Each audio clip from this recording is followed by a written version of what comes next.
für den Schritt oder auch weitschrittig darüber hinaus, also eine tolle Pionierarbeit. Und ja, die fahren Biofuel, wir fahren E-Fuel. Auch da beginnt eigentlich das Thema, dass wir aufhören müssen zu denken, was ist denn besser? Das ist völlig egal, wir brauchen beides. Wir brauchen den Biofuel, das ist ja ein normaler Treibstoff mit biogenen Anteil.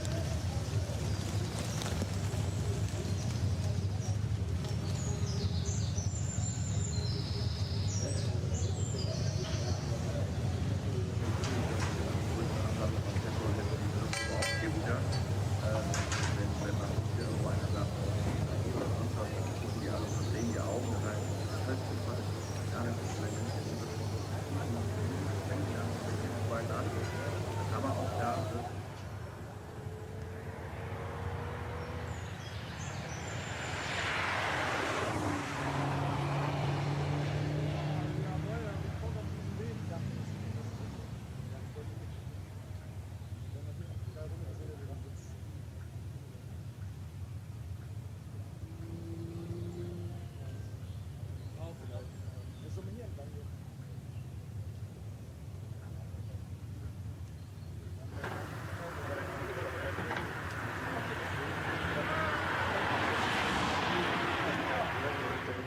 wenn ich das sage, oder mehrere, die sich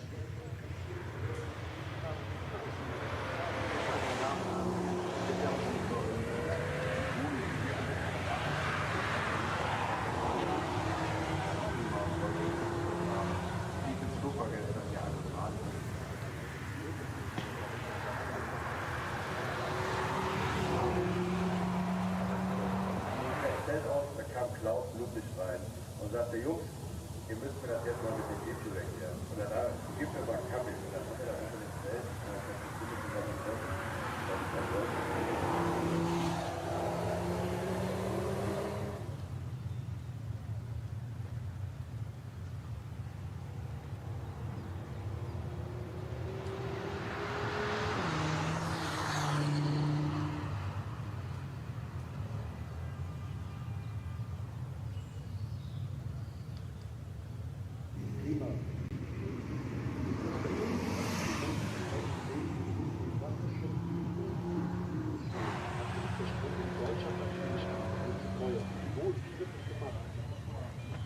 vielleicht mal vom Grundsatz funktionieren.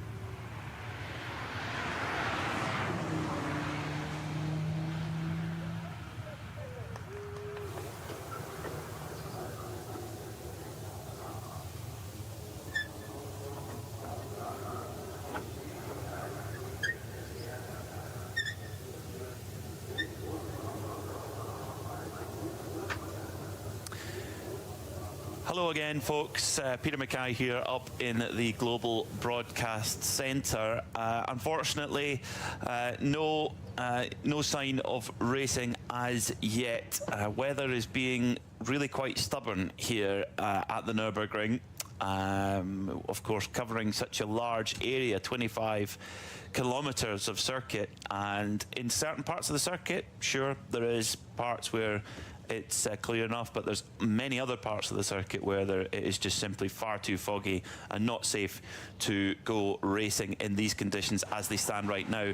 Race control doing absolutely everything they can, going around in the safety cars, the Cupra Formentor safety cars, trying to assess everything minute by minute to see as soon as this track is safe to go racing, we will do. But until it does, we're in effectively a little bit of a holding pattern. The next update will be in just over 15 minutes time, and in the last couple of hours we've been getting an update on the half-hour mark. So as soon as we have more information here in the Global Broadcast Centre, we will bring it to you. Thank you so much for hanging with us. We really appreciate the patience, and great to see such a big support for this year's 2024 Ravenol 24 Hours of the Nürburgring, both at the circuit and on our live stream as well. We all here really appreciate it, so thank you for that. We'll come back with an update as we get it at 12:30.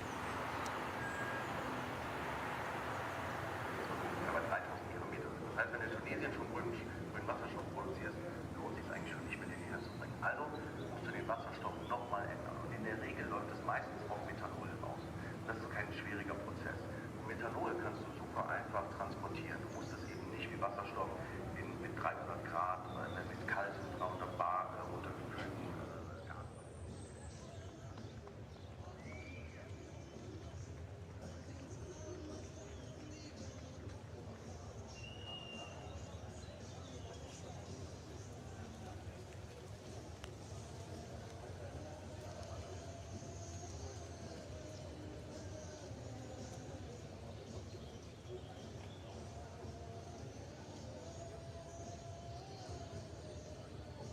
Wird dann produziert. Dann machst du irgendwann den Treibstoffverbrauch. Oder nutzt das Methanol direkt. Die Schifffahrt hat gesagt, hey, wir fahren Methanol oder Ammoniak, da musst du es gar nicht mehr tun. Und in der Luftfahrtindustrie genauso. Das heißt, das Entscheidende ist, wir müssen sowieso E-Fuels haben, ob wir die nachher auch in Autos in der Form fahren oder ob wir die in Dieselform fahren, wo wir sie in jedem Falle immer verbrauchen werden, ist für die Schifffahrt und für die Flugzeugindustrie. Deswegen müssen wir es sowieso herstellen. Also deswegen, die Routen werden existieren und deswegen sagt man immer, was ist so. Und dann, die größten Kritiker sagen immer, und das ist eigentlich das Entscheidende, das hat ein Professor aus Freiburg gesagt, das ist total, er hat gesagt, ja natürlich ist der effizienteste Weg, Milch zu bekommen, wenn du dir die Kuh in den Garten stellst. Aber ist das der wirtschaftlichste? Wahrscheinlich nicht. Und genau das ist der Grund dafür, dass du immer auch Sehr effizient und vor allem ressourcenschonend gut einsetzen kannst. Man muss ja auch eins denken, klar, natürlich mit Schiffen dann Pipeline, das Methanol, wie du sagst, dann verschifft von Patagonien oder von Tunesien nach Europa, um es hier zu verwenden. Das Erdöl kommt ja auch aus Kuwait, Dubai, Saudi-Arabien etc. Das kommt ja auch.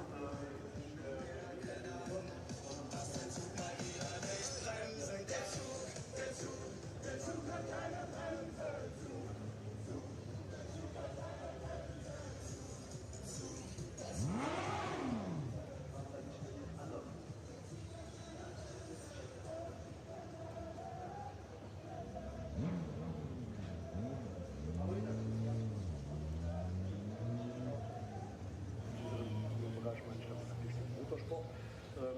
Wir können Vorreiter sein. Wir können jetzt zeigen, also mit wir meine ich nicht ich hier oben in der Kabine, ich bin das unbedeutendste Glied von allen, aber mit wir meine ich, ja,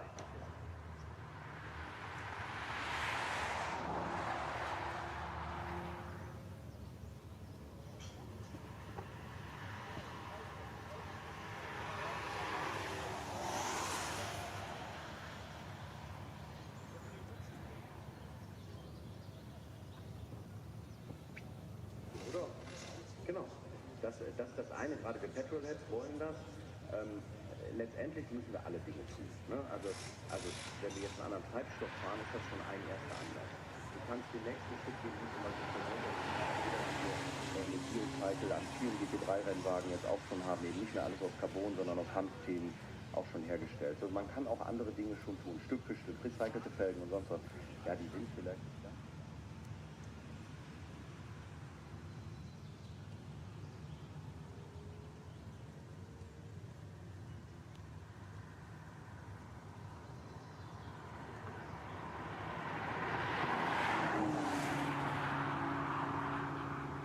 geht.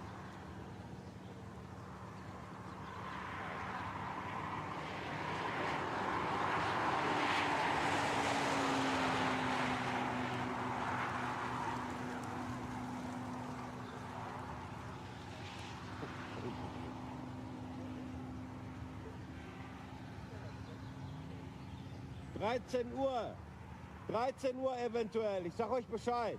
Eventuell. Also um 12:30 Uhr.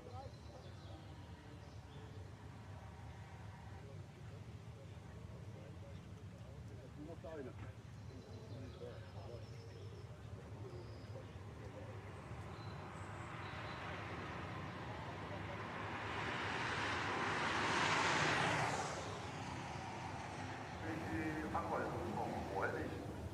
Und so gehört sich das. Und die Abweisung kommt von Walter, der steht direkt dahinter. So richtig Neuigkeiten gibt es nicht, aber du hast den Wetteraufwasch mal geschüttelt. Genau.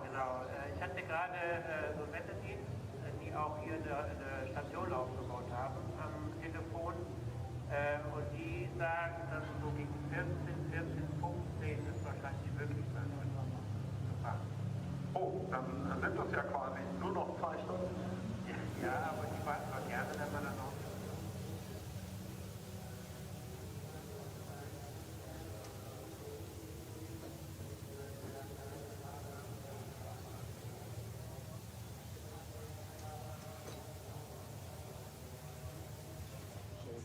bringt sich ja jetzt. Ja, aber das kann ich im Moment nicht ändern. Wir versuchen natürlich alles zu tun. Werden die Teams dann nochmal informieren, dass halt diese Möglichkeit besteht. Aber wir hoffen, dass wir gleich sogar vorher treffen können. Naja, und ich glaube auch hier an der Nordschleife, gerade mit der ganzen NLF-Erfahrung, mit deiner Erfahrung, mit den ganzen Jungs um dich rum und Mädels, die Erfahrung hier auf der Nordschleife haben, ist es für alles eine brauchbare Lösung. Ja. Alles klar, weiter erstmal herzlichen Dank. Wir schauen noch mal kurz auf die Autos, die hier aufgereiht stehen, einer nach dem anderen, angefangen beim Scherer Audi mit der Nummer 16, dann die 911, dann einer der BMWs abgedeckt da hinten. Die Fahrer und die Teamchefs sind, die allermeisten zumindest, in der Garage. Hier draußen ist es etwas klamm, etwas feucht und ja, so wie es ausschaut, so wie ihr es gerade von Walter gehört habt, wird auch noch ein klein wenig dauern, bis es weitergeht. Insofern das kurze Update von hier unten und wieder nach oben für euch. Danke, Olli. Ja, es bleibt also weiter suppig hier.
Leider spielt uns das Wetter im Moment ein bisschen.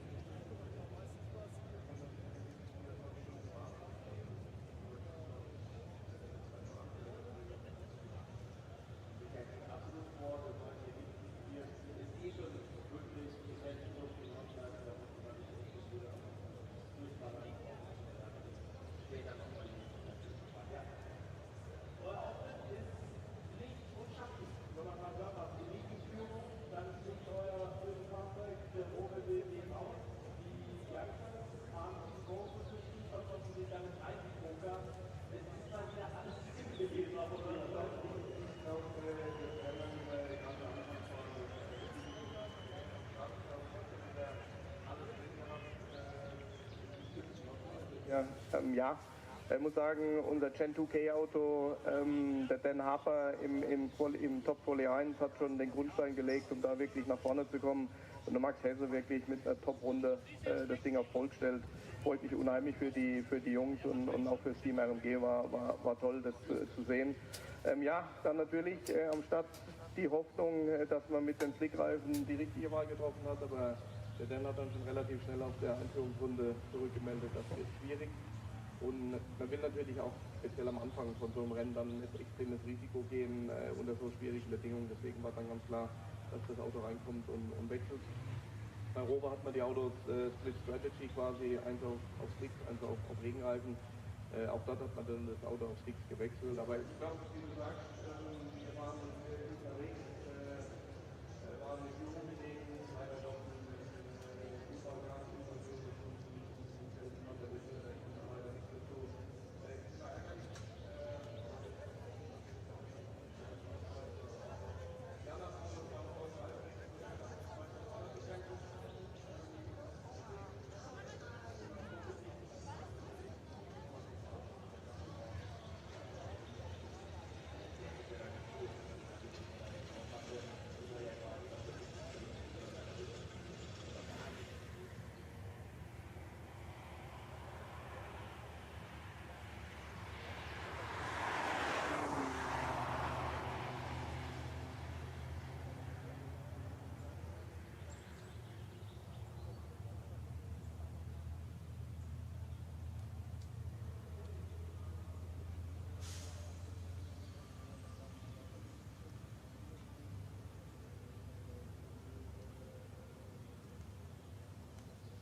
sagen, wenn in der Zwischenzeit jetzt schon im zweiten Jahr keine Junioren mehr, das ist so leicht schwanger gelaufen ist unter dem Captain K, dass wir einfach auch noch geworden sind und immer noch gerne haben, aber das ist auch noch die Strecke abhängig.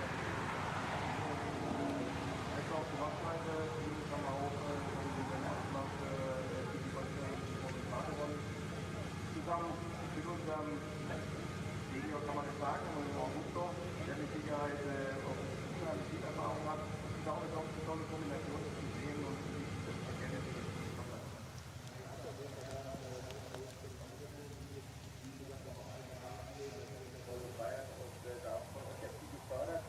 Jetzt hat ja auch sehr viel Hochzeiten. Ja? Also wir sagen, jetzt habt ihr mit dabei. Wie schwierig ist es da, so ein bisschen den Überblick zu behalten? Ja, das muss ich sagen, ist manchmal gar nicht so einfach, weil wir haben teilweise auch viele Veranstaltungen parallel, muss auch ganz klar sagen. Wir haben auch dieses Wochenende parallel auf den Regensache gefahren, sowohl mit dem Hypercar als auch mit dem GT3. Es laufen sehr, sehr viele Veranstaltungen, wir sind auch in Italien unterwegs, dann läuft auch noch gerade. Also wir haben ein sehr großes Portfolio, was wir bespielen. Aber ich glaube, mit unserem GT3 ein sehr erfolgreiches Auto am Start, das schon sehr viel Erfolge einfahren konnte, Meisterschaften einfahren konnte. Auf der Hypercar-Seite haben wir noch nicht gearbeitet.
Ja, wir haben es gerade gehört, das Rennen soll vielleicht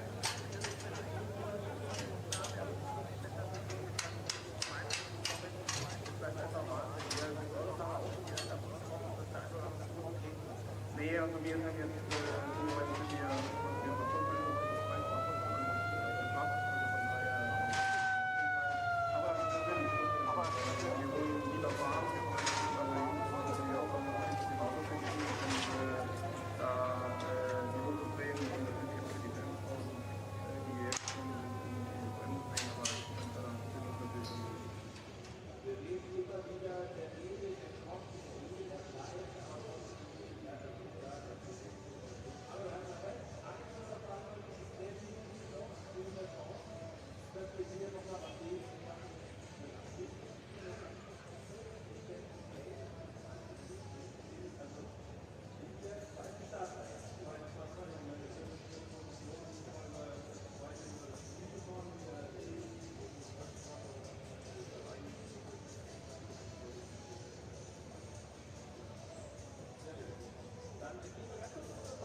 Patienten, sag ich, wenn die Fahrer in ihrem Cockpit da hinschmoren oder Probleme haben, Elektrolytverlust, Probleme mit der Halswirbelsäule, dazu kam es nicht, darum hatten wir nichts mit zu tun. Außer so Lappagien, die Zugangsschnitzen und das so.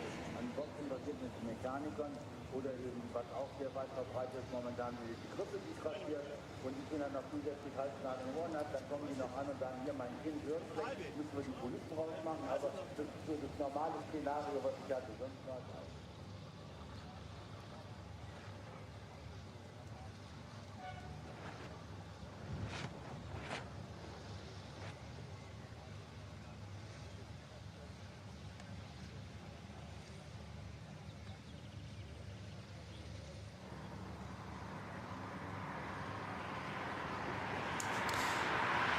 Hello again, folks. Peter Mackay here in the Global Broadcast Centre, waiting patiently for action to resume. But unfortunately, I don't have any good news to bring for you just yet. The next update will be coming in just under half an hour's time. If you've got access to the pictures, you can see that the apt Cupra Formentor safety car going round and round the Nordschleife, trying to assess the conditions minute by minute, trying to find out the earliest possible point where we can safely go back racing. Unfortunately, that point has not arrived yet. All of the cars are ready on the grid. They're ready to go at the first call of race control. So as soon as that call is given, it won't need to be long before racing could get going. But at this point, we have no signal of that. So the next update will be at 1 o'clock local time, just under half an hour. And as soon as we have any information, we will bring it to you. Thank you so much to you all for joining us, sticking with us, and for your patience. If we do go back racing, I'm sure it will be an absolute cracker, just like we had before the red flag came in for that fog. So stick with us, stay with us, and we'll bring you information as we get it.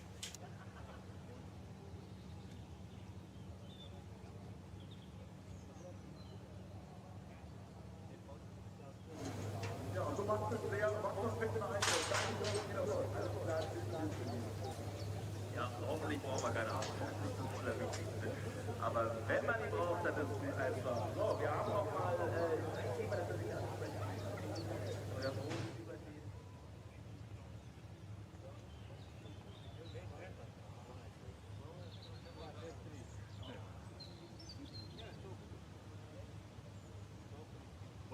Der Homologation, wie man schon sagt, haben sehr erfolgreich. Das Einzige, was noch fehlt, ist hier der Sieg, wirklich, auch um 24 Stunden Nürburgring. Deswegen wollen wir da noch ein bisschen Gas geben, bevor wir das Auto quasi in die Rente schicken und der Evo kommt.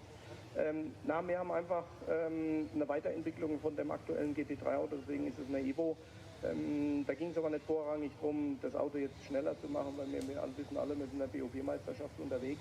Es ging hauptsächlich um Fahrbarkeit, um unseren Kunden einfach noch ein besseres Produkt anzubieten und in den Kleinigkeiten, wo wir immer noch vielleicht sagen, da könnte man besser werden, das zu verbessern. Das heißt, an allen Ecken und Enden.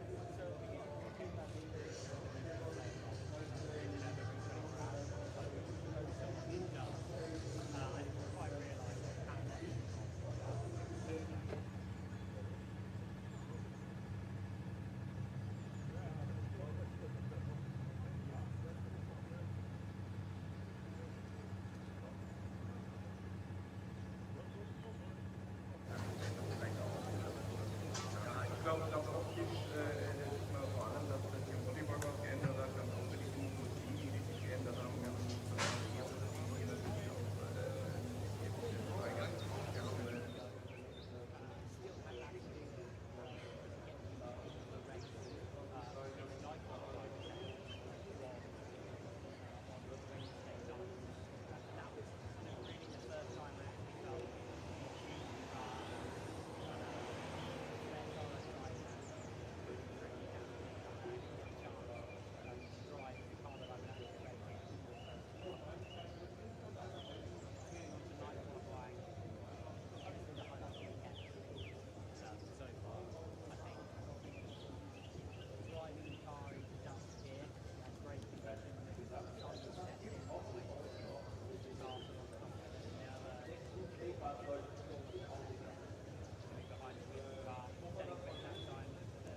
Bereit, ich kann mir direkt schon mehr oder minder rein, die Tür offen lassen, ich bin sehr groß, drückt schon die Hand und ich begrüße meinen neuen Nachbarn.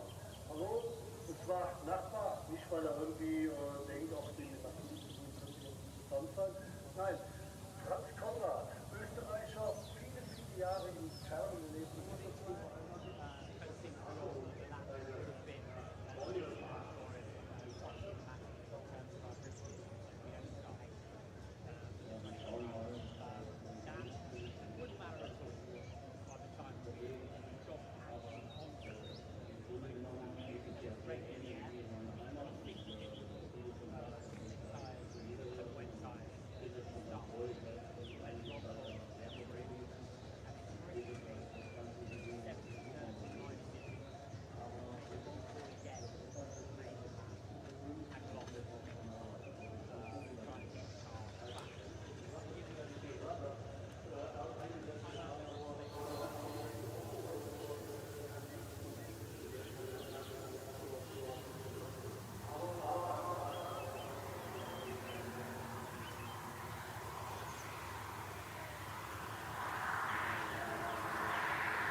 Ungefähr 6 Jahre, glaube ich, bin ich da am Kämpfen. Ja.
So sehr, dass man dann irgendwann nachatmet.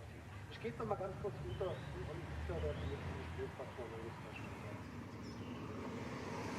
Ja, kann ich dich unterbrechen, ich bin ungern. Dann redest du jetzt, dass ich leider gerade an der Konrad-Lambo nicht getroffen, aber der ist ja auch in einem Stück kaputt, so wie ich da war.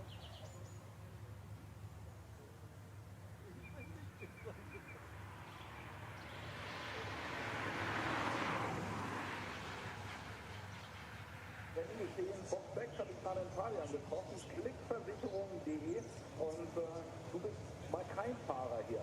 Nee, genau, ich bin hier.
Motorsport unterwegs sind und dass die Aufwandvideos zeigen, auch mal den Hintergrund, das Wissen oder auch jetzt hier zum Beispiel so Live-Videos, das zeigen, was die jetzt zum Beispiel mit 4x5-Rennen umgeht, Videos machen und das gefällt ihnen einfach und da bin ich echt zufrieden und freue mich, dass die Leute das gut ankommen und da danke ich auch, dass ihr das unterstützt und wir werden auf jeden Fall weitermachen. Ja, ich wollte gerade sagen, du darfst gerne noch mal deine Fans ansprechen, bevor ich dann das Mikrofon wieder so nach Konrad hochschmeiße, deine Kamera, dein Mikrofon. Du gehst vielleicht knapp mal heute die 30.000 Follower. Oh, das wäre mega. Also, wie gesagt, hier können wir ja gerne mal annehmen stellen.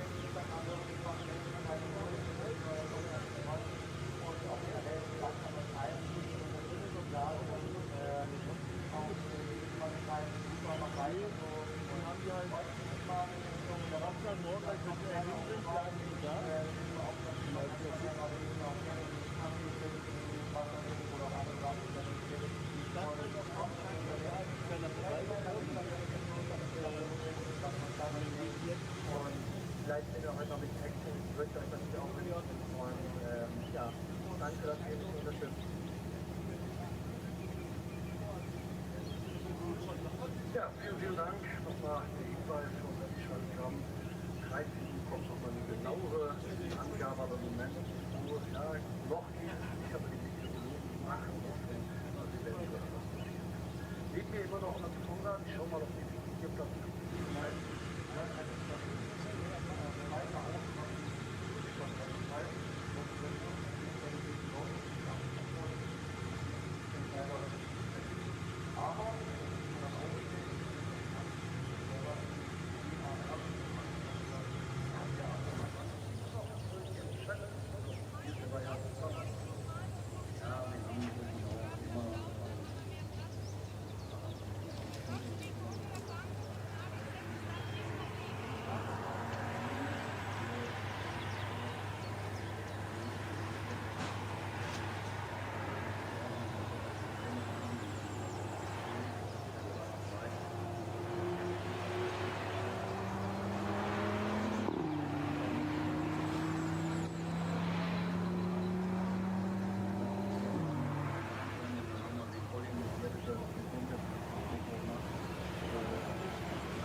bei AMG in der DTM unterwegs, dann war er bei BMW, dann war er technischer Leiter der ITR. Mittlerweile ist er bei HWA angekommen als Chief Technical Officer, also technischer Leiter bei dem Laden von Hans-Werner Aufrecht. Jetzt neben mir für AMG 6 Autos im Einsatz und da ist es natürlich ein bisschen mäßig, bei solchen Witterungsbedingungen hier rumzustehen und auf der Nordschleife kein Motorensound zu hören. Ja, hallo Olli, vielen Dank erstmal. Hallo zusammen. Ja, Cordian zu Phoenix, ich bin CTO. Ich freue mich, dass wir hier für AMG, mit AMG zusammen sozusagen den Kundensport begleiten dürfen. Spannendes Projekt, natürlich schade, dass jetzt nicht gefahren wird. Ich denke, alle warten darauf, dass die Motoren wieder angehen. Und ja, vielen Dank, dass ich mit dem mal sprechen kann, weil es gibt ja auch andere Themen, die wir machen. Und da habe ich hier so ein kleines Buch mitgebracht. Also, die Firma von A, ein Hans-Werner Aufrecht, 25 Jahre Jubiläum gefeiert, letztes Jahr.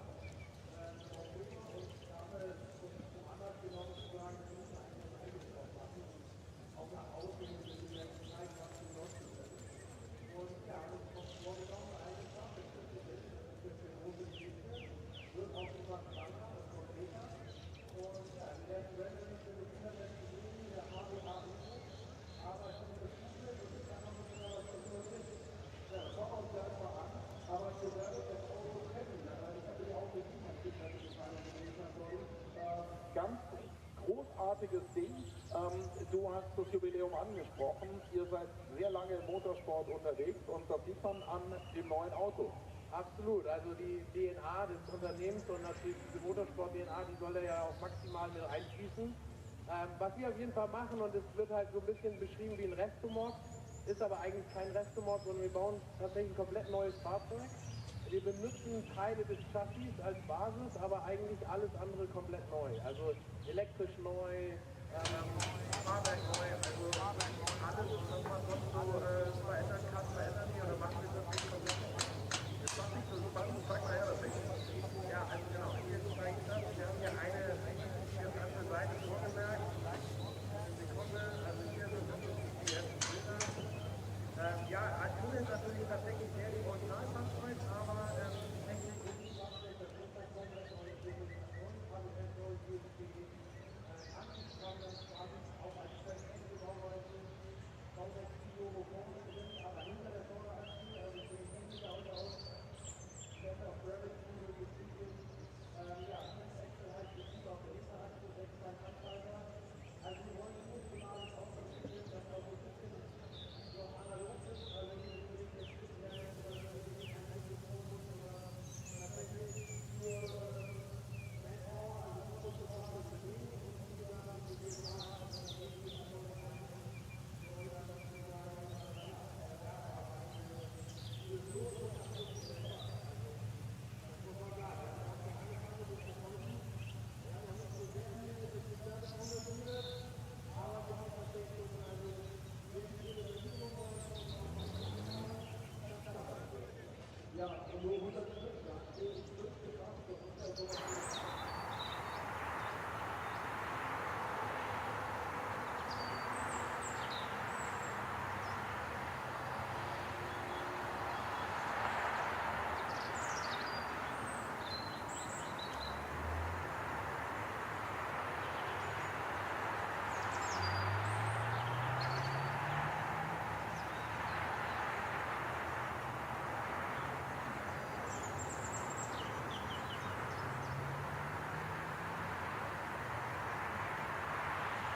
Wann kann ich sehen und wenn ich mir die Geisten habe, wo kriege ich das Buch?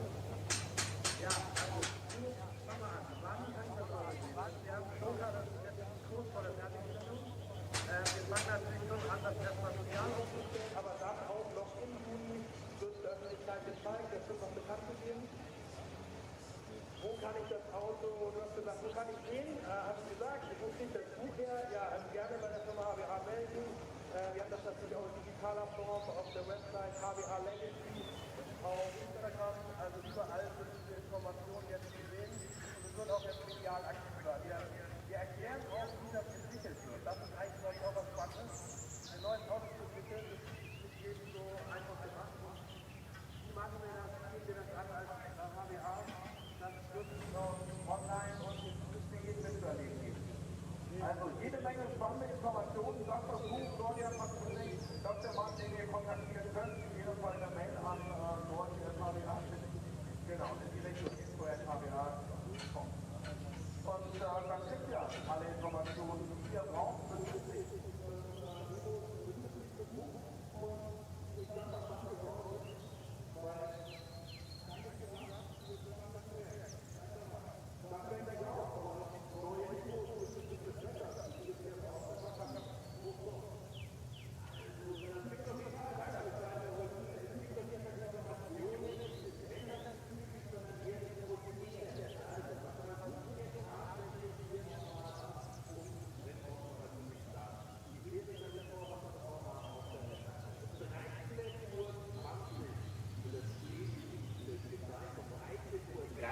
Beginnen dann 5 Formationsrunden.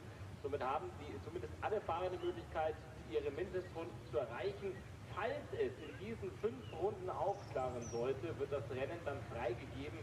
Andernfalls wird das Rennen dann abgewinkt. Das heißt 5 Runden in den Safety Car. Wenn wir in die Einführungsrunde hin zum Rennstart gehen, dauert eine Safety Car Runde rund 20 Minuten. Genau, die Einführungsrunde hat exakt 20 Minuten gedauert. Wir sind vor 16 Uhr war Start, 20 Minuten. Ich denke, ein ähnliches Tempo wird dann auch gehen. Natürlich kann der Safety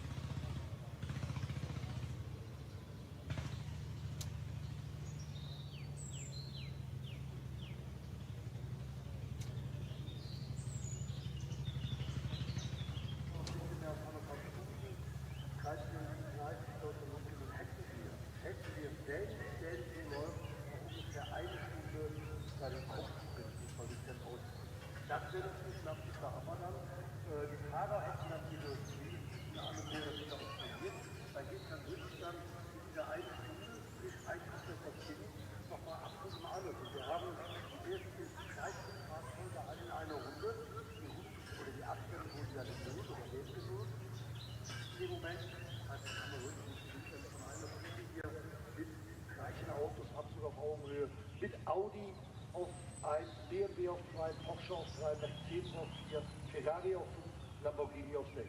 6 verschiedene Hersteller auf den ersten 6 Plätzen. Also wenn dann gleich gestartet wird, dann haben wir den ganz, ganz großen Showdown. Dann haben wir natürlich ein sehr, sehr ärgerliches Wochenende hinter uns oder ein sehr ärgerliches 24-Stunden-Rennen. Wir könnten aber, das ist einfach mal Mensch, zu sagen, kriegen wir noch ein Stunden-Highlight, was die Sicherheit auch lange Zeit unvergessen bleibt. Wir hoffen darauf, klar, wir drücken die Daumen und fordern dann also 20 Minuten wieder hier langsam aber sicher. Ja, das haben wir noch als Fußballrunde mitbekommen und selbst mit diesen Vorbereitungen, also 20 Minuten auf das Ziel, machen sich unsere Fahrzeuge dann wieder auf die Reise und werden hier noch Minimum 5 Informationsrunden also drehen. Wir hoffen natürlich, dass es deutlich mehr werden. Es ist ärgerlich, ehrlich zu bereden. Mir tut insbesondere die Fans leid, die seit teilweise über einer Woche schon hier am Nürburgring sind, diesen ganzen Matsch, diesen ganzen Dreck miterleben mussten. Ja, und dann leider seit gestern Abend 23 Uhr, wann war es, 12 oder so, keine Fahrzeuge mehr im Rennbetrieb sehen. Das ist so bitter, so traurig, so schade.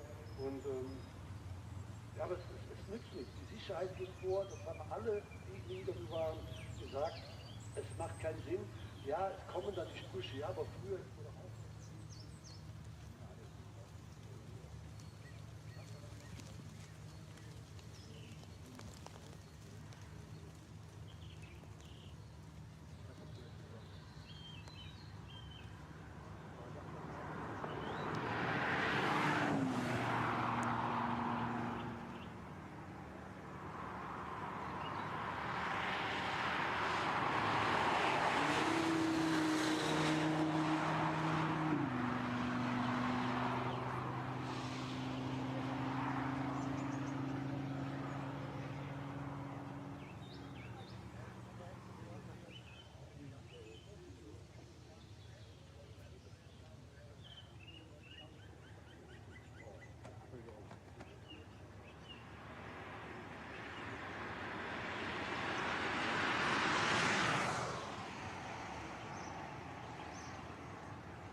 deshalb brauchen wir einfach mal ein bisschen die Risiko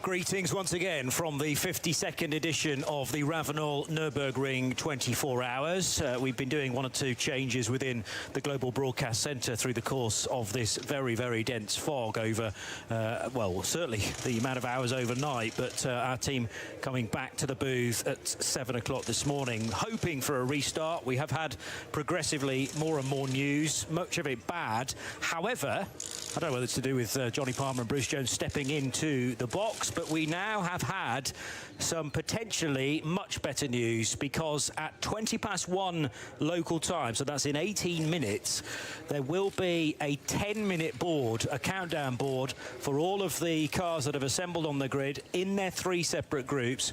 That is a service as well, a warning that their engines must fire into life and be prepared for a restart to the race. Now, don't get too excited, because the restart to the race will be behind the safety cars, and they will go around at 1:30 for 5 laps, 5 full Nordschleife and Grand Prix Strecke laps to assess the visibility levels. And if it's good enough to go racing, then it might be that the safety cars come in after 3 or 4 or indeed 5 laps. However, if we get to the end of the 5th lap and there is still no meaningful improvement, then the plan is to call the result for this year's race. So we're a little way away yet from a big decision like that happening, but that is the plan for the next, well, certainly hour or so. So it's a 10-minute board in 17 minutes' time. We'll be properly back live for that, with the highlights to bring you up to speed with what's gone on for the opening 7 hours or so of the race prior to 11:20 last night. And once that 10 minutes is up at 1:30, the cars will work their way from their stationary positions behind the safety car. The lap counter will start to increase again from 45 laps, and we'll get to 50 laps. And if we can go green, we will. If not, after 50 laps, that will be this year's result. So officially back on air at 1:20. You will, I'm sure, join us for that. Ausnahmegenehmigungen sonntags, Motorsport, Motorenlärm etc. Es ist ja auch das Thema dann auch für die Leute, natürlich für die Werkteams. Und Christopher Mies, ich nenne ihn jetzt mal exemplarisch als den Mann, der vorne führt, ja, der wird heute Abend noch im Hotel liegen und dann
dass wir nochmal Runden drehen und nochmal die äußeren Gegebenheiten checken.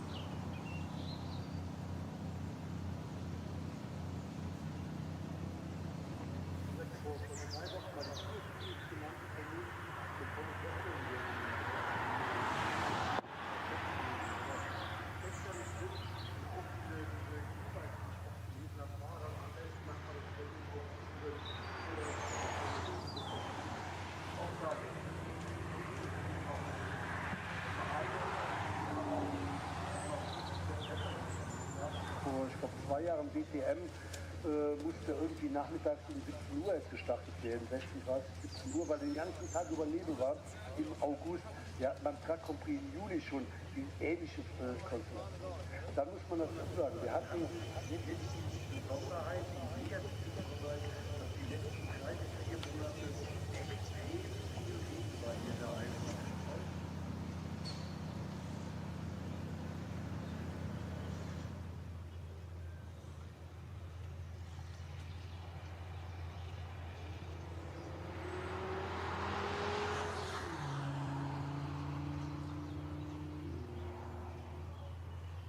Kondensiert, aufsteigt, die Luft geht, aber von oben steht eine Wolkendecke und dann kann das Wasser nirgendwo, oder dieser Wasserdampf nirgendwo weg. Deshalb dann kommt noch ein weiterer Punkt. Das ist auch ein ganz wichtiger entscheidender Punkt, warum man nicht in den August oder in den September gehen kann. Wir haben die Donnerstag.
Aber nach den Schnitzeln.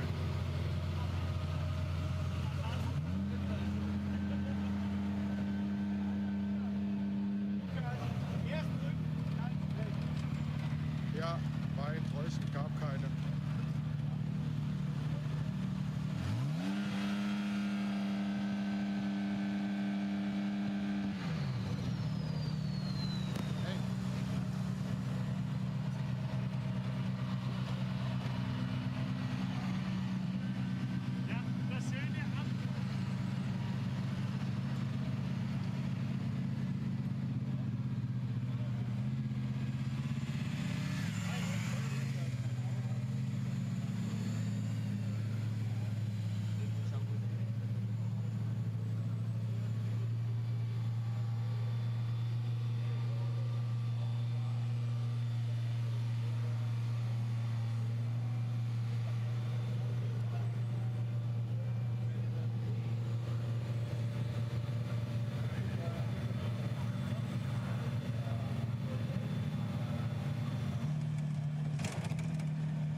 ganz kurz, bevor du einsteigst? Oder? Ja, wenn es bald ist, ja. Ja, ja. Wir können Ricardo machen, müssen wir aber jetzt machen, ganz schnell. Ist das angekommen, Thomas?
If you're just joining us here at the 52nd edition of the 24 Hours of the Nürburgring, we are 5 minutes away now from the 10-minute board being displayed to all of the drivers who have been chosen, the chosen few, for the continuation of this race.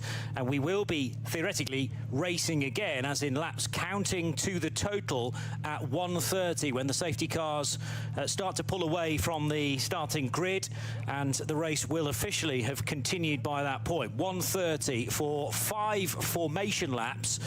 And during those 5 formation laps, bearing in mind a formation lap ahead of an NLS race takes 20 minutes, so it's going to be a big chunk of time to assess whether the fog will clear or not in time for us to do some racing laps. The option remains still to Walter Hornung, the race director, to withdraw the safety cars prior to the 5th formation lap, I suppose, although it has been stated as 5 formation laps, absolutely, so perhaps that is now set in stone. And as it's assessed, and as we get to the end of the 5th formation lap, we will either go full speed racing or the result will be called, depending on how the visibility levels are. Remember, it's all down to marshal posts being able to see the next and prior marshal posts, but also for everyone to be looking out for one another in the motor race as well. So officially back on air in 4 minutes' time. We can't wait for this. Let's hope we can do some racing to finish the 52nd edition of the Nürburgring off. We've got till 4 o'clock local time for all of this fog, some of this fog, to lift. Full slick. What is it? India.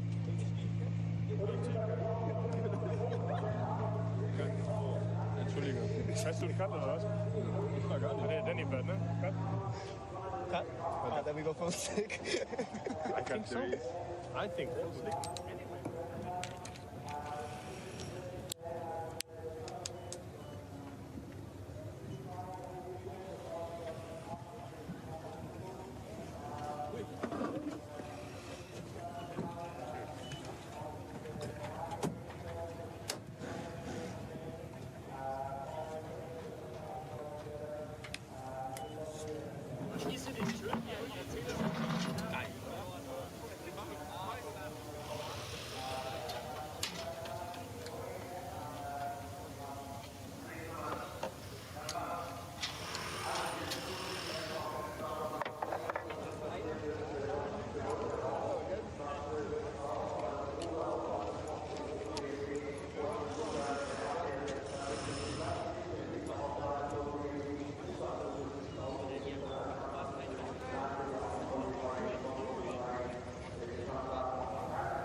it needing skimmed planning, because after this, we start at 1:30.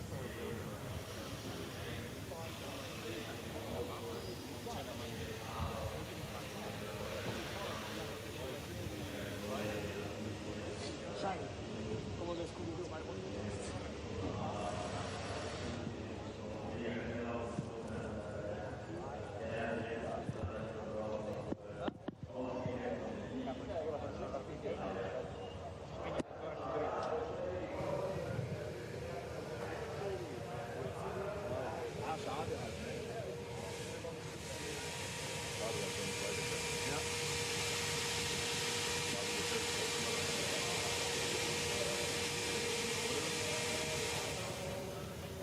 Wir bleiben hier, Tim geht, der hat Punkt.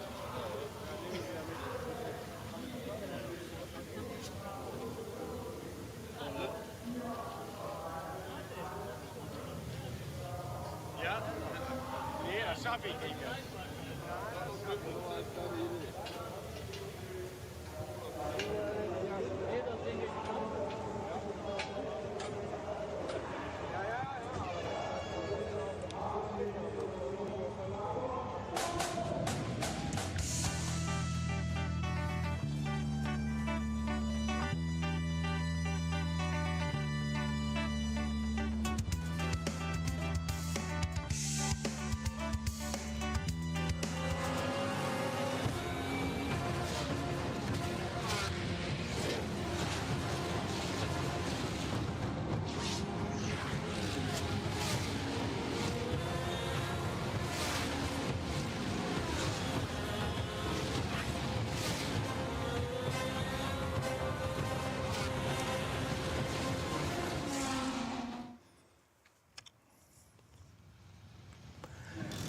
From a murky and foggy Nürburgring, the continuation of the 52nd edition of the Ravenel Nürburgring 24 Hours is hopefully not too far away, because I have to say, when the fog descended late last night at 23 minutes past 11, we were utterly engrossed in some superb battling between all sorts of different manufacturers within the SP9 category. We're also keeping our eyes keenly observing the Cup 2 and Cup 3 fights as well. But unfortunately, no other decision could have been made but to throw the red flags, purely because, especially on the Grand Prix Strecke, cars could not see other cars. Drivers really struggling to work their way through the first couple of sectors. However, the 10-minute board is about to be shown to the drivers, and we could well be back underway at 1:30. A reminder of quite the visibility we had much earlier on in the piece, because at 4 o'clock yesterday afternoon, despite the BMW that had taken pole position darting off into the pit lane, that was on the wrong tyres, as were a few other of the SP9s. A terrific fight all the way down to the first corner between the Grello Porsche, one of the Rover Racing BMWs, and Mauro Engel swinging across the nose of the Red Bull at Lamborghini to slot into an early second position. But Kevin Estre scampered away, and then later on in his stint he would have Augusto Farfus really as a distraction to the left and to the right with the Brazilian Go at the Yokohama S, and it was a drag race off that corner, and we thoroughly enjoyed this for basically the first hour. Then this horrible moment for mainly Vincent Kolb in the number 5 Porsche, which was sent spinning like a top just before Antonius Bucher. There was a squeeze, first of all, from Ricardo Feller in the Scherer Sport Audi, and caught in the middle of all of that, Fabian Schiller in the 130 Mercedes. Sheldon van der Linde, who'd had a terrific race to this point in the number 99 BMW, caught another BMW which is actually backflipping its way just to drivers left there, high up in the air. We missed that first time around. Thankfully, the drivers were all okay in that incident. And then side by side down the Dottinger Horse, so often we have seen this through the history of the race, Charles Weerts in the 72 being caught by Grello in the 911, and it whistled through for another fabulous overtake.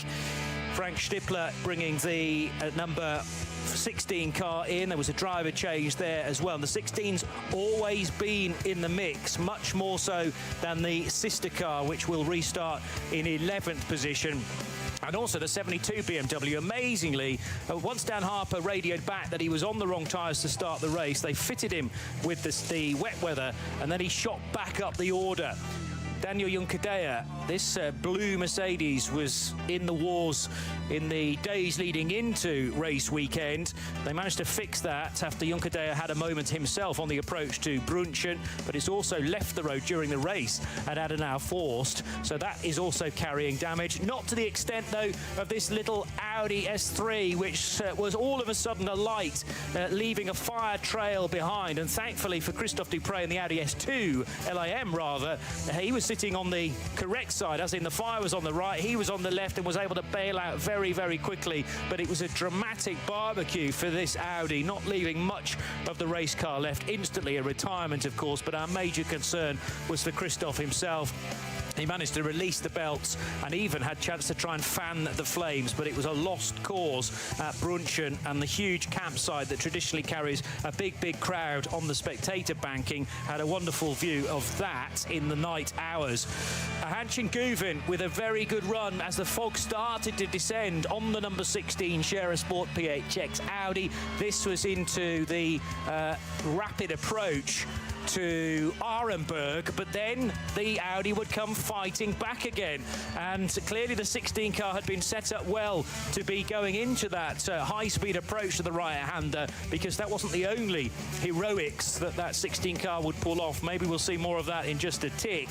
Guvin in at the end of his stint as well, but it already, I'm sure, at this time of the evening, Walter Hornung, the race director, and the rest of his race direction crew were thinking, how long can we keep this running? Because visibility was really at a premium. How on earth do you know where the pit lane is coming in? Dan Harper at high speed, managing to dodge to the right-hand side enough to avoid the tyre-protected Armco barrier. But at 23 minutes past 11 o'clock last night, no other decision could be made but for the red flags to fly. And now, just over 14 hours on, we might be about to restart, because in 5 minutes' time, there are going to be 5 formation laps behind the safety cars. This happened at 9:30 this morning, though. The pit lane exit was opened to allow cars onto the grid into their 3 separate groups. And at 20 past 1, the engine restart procedure began to make sure that these SP9 cars can be started in the most genteel way possible. And here we are, Bruce Jones. I'm Johnny Palmer, by the way, and this is our little segment where we really hoped to be continuing to call an incredible battle that was interrupted and hasn't yet restarted. A real shame. So many people have been saying on social media it was turning into a classic. So many people just walking around the media centre.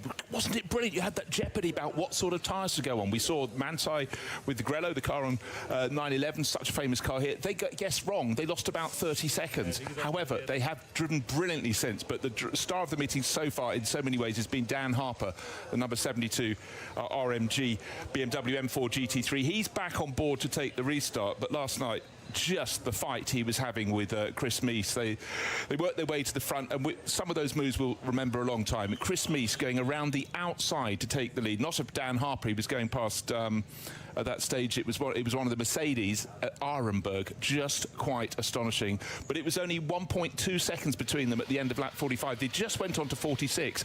Actually, more to the point, it was Chris Meese just started lap 46, and Dan Harper had just dived in the pits. The red flag was thrown, and that then led to the countback. They declared the results at the stopping results at the end of lap 45. And I tell you who gained there. The number 1 Ferrari, last year's winning car, the Fricadelli Racing Team car. It was in 5th position, but had just dived into the pits at the end of lap 45. So instead of being listed at 10th after lap 46, after the red flag, it's gained position back. But we did have one question, Johnny. It was what happens to the extra fuel that was used, consumed by Chris Meese. He was the only one of the front runners to have to go around for that extra lap. It took a very long time. It was very, very slow behind that stage in the thickening fog. But that car is still in the mix, and sometimes you have to take a gift. Well, to answer your question, there are no parc fermé rules under a red flag. So what it has meant during this compulsory break is that the teams could get a full tank of fuel. Everyone will be starting on full fuel, I'm sure, a change of tyres, and get any damaged vehicles back on the road. So if we were looking at some cars that we thought were too badly damaged and might have to be retired, are we going to see some of those coming back from the ashes? Well, gosh, that's the prescient word to choose, isn't because the number 510 Audi, we saw it catch catch fire yesterday. A fuel line went pop, and that car was burning away. But they got the car back under cover of darkness and through the thickness of the fog, and the car looks remarkable. And in fact, the driver who was being interviewed, who was on board at the time, Christophe Dupre, he wasn't singed, but clearly he'll still be a little frazzled from that whole thing. But back in the race, and another car that's sort of back out there on the grid as far as actually I can't see from the window because the visibility is so poor. Just want to double check about the SCG, because the Glickenhaus, because yes. that had all sorts of engine troubles. I don't know what Rover are going to do. I mean, I assume if they can't win the race, they can't be anywhere close to it in the number 99, then they probably will have scrapped that, the Sheldon van der Linde BMW. I know it was carrying a lot of damage. There have been enough hours in order to fix it, but I'd be very surprised because there'll be so many laps down. Yes, the number 16 Audi had gone on to a 48th lap, but we've actually wound things back a couple, so we will restart at the end of lap 45. Therefore, the first of the 5 formation laps will be 46, and it'll get to the first of it will get to the 50 laps completed, and then a decision will be made. Do we continue or do we stop? I'd love to carry on, of course. Well, there was massive joking down on the grid. Sometimes you do that sort of gallows humour, but a lot of the drivers are going, 6? When they were waiting to know. This track is going to be very, very greasy, but I tell you what, this is one of the highest points of the circuit, the start-finish straight. Her act is the very highest, but a lot of the lower parts of the circuit are not in the cloud at all. It's a little grey cap, a very thick grey cap, sitting on top of the hill here, but literally go down to where the Sudschleife, old part of the circuit, starts, and you're dropping beneath the clouds. So the drivers who've been up here all day waiting for the restart will be very surprised when they get out. The worst part is really start-finish straight, the Grand Prix loop, and her act. The lower parts of the circuit, apparently, I'll say apparently, have clear vision. We've sent scouts out, they've taken a look. So drivers going around looking first of all for visibility, and you've been talking, Johnny, about, of course, they have to be able to see the marshal's post. The marshals need to see from post to post as well, so huge safety elements. But as the drivers go down the slope on the Grand Prix loop, the visibility becomes a little more clear. You can see it to the side of the circuit, some of the rescue vehicles. You can see a few fans sitting in the grandstand, probably slightly damp, but it is improving there. 5 laps we have behind the safety car, and then a decision will be made. So for a lot of the drivers, they'll be sitting there thinking, go on, oh no, don't. Go on, oh no, don't, as they go around the lap. One thing that has confused me, and I thought it was just down to the order that they'd been gridded up, but they're now heading round in the same order. That Porsche, the Grello car, is second on the road, and yet according to our timing screen after 45 laps, it should be Dan Harper behind Christopher Meet, or behind the 16 car at least. So has there been a tweak to the Has there been a penalty? Well, indeed. There were quite a lot of penalties that came in last night after it stopped. Eventually the decision was made at 23:23, and then there was like a backlog of material coming out from the race steward. So maybe I'll quickly scroll down through that. But yes, in position. Yeah, I don't think the 911 was close enough to have overtaken Harper as he came into the pits. So the first two were suitably clear, so I'll look for any particular penalty I can find for that. But, oh gosh, we can scroll back a very long way. Here we go, the ones last night. Nothing I can see as yet. That was the point at which they said the next information will come at 7 o'clock in the morning. And that was taken, that was at 10 to midnight last night. Well, we'll get to the foot of that, but for now, it's running around behind a safety car, and for the camera crews, they're just trying to find the cars. That just shows how thick this fog is. The view to the Bilstein curve, which is the second of the left and right sweepers, but the slower speed ones. You've got the Michael Schumacher S, which is probably still pulling for gears and accelerating up through the left and the right, but then there's a much more meaningful stop into the Ravenel curve and the Bilstein curve, the left and the right. Ad van Bogen, the rapid right-hand kink, and then get the car over to the right-hand side of the track in time for the Vidal chicane, or chicana, if you prefer. The timing screen still displays the drivers towards the end of last night's action. We know for a fact that Kevin Estra is at the wheel of the 911 car. Dan Harper in the 72. Sorry, Bruce, who did you say was in the 16 Audi to restart the race? The 16 Audi, by my reckoning, is Ricardo Feller. Feller's got on board again. Okay, so he was on, or is still being on double duty, sharing between the 16 and the 15. As I say, the timing screen's yet to update with today's drivers, and there remains that mystery as to why the Grello Porsche has been put back to second position, because that was not the order after 45 laps last night, but it definitely runs second on the road at the moment, and that was the order they were gridded up as well. The 4 Mercedes in 4th, the Ferrari returning to 5th position after it had dropped to 10th place because of its pit stop on lap 46, but we now have to imagine that lap 46 has not happened yet. I mean, it's actually taking place right now, in fact, and the Ferrari will not have to pit because they'll all be back on full fuel again. But we've got Audi, BMW, Porsche, Mercedes, Ferrari, Lamborghini. That is 6 different manufacturers in the top 6 places. Well, that is absolutely the essence of this race meeting, and in fact of GT racing, different balance of performances accordingly, but they all go about the lap in very different ways, and that's why some of the battling, particularly around this circuit, is just so magnificent. You know, the Audi might be slightly more nimble through the corners, others are a little more grunt when they go onto the straights, but that is an absolute accolade. Brilliant to see some of the fans, the hardy souls out there. They can hardly see their hands in front of their faces. That's why they're holding flares, I think, Johnny. Yeah, just to remind them where their hands are at any one point. And full marks for those that have stayed, because it is the traditional thing on a Sunday morning that you start to de-rig something that might have taken you about 7 days to put up, in fairness. And the majority of the fans do want to stay till the end. But this year particularly, there's a big question mark as to when the end might occur, so you can forgive those who have a long journey home and need to be back for Monday morning work, that they may well have already departed or are thinking about doing so in the next 60 minutes. They'll want a decision, I'm sure, by the end of these 5 formation laps, because if they start to hear the revs rise onto lap 51, a heck of a lot of them will stick around to find the ultimate result. Clearly, not clearly, in the fog, nothing is clear, but for all the drivers going around the circuit, the one thing they do not want to do, they know from standing on the grid that it's a little bit sort of, there's a lot of moisture in the air, but those curbs are going to be very slippery, because, of course, they won't be driven over by the cars until the fool who just runs a little wide, and then we might see cars going around. Be interested, Johnny, to see how long the lap takes behind the safety car, what sort of pace, because if they're talking 5 laps and they're lapping at, well, looking at the pace they're doing, it's probably about 15 to 20 minutes per lap.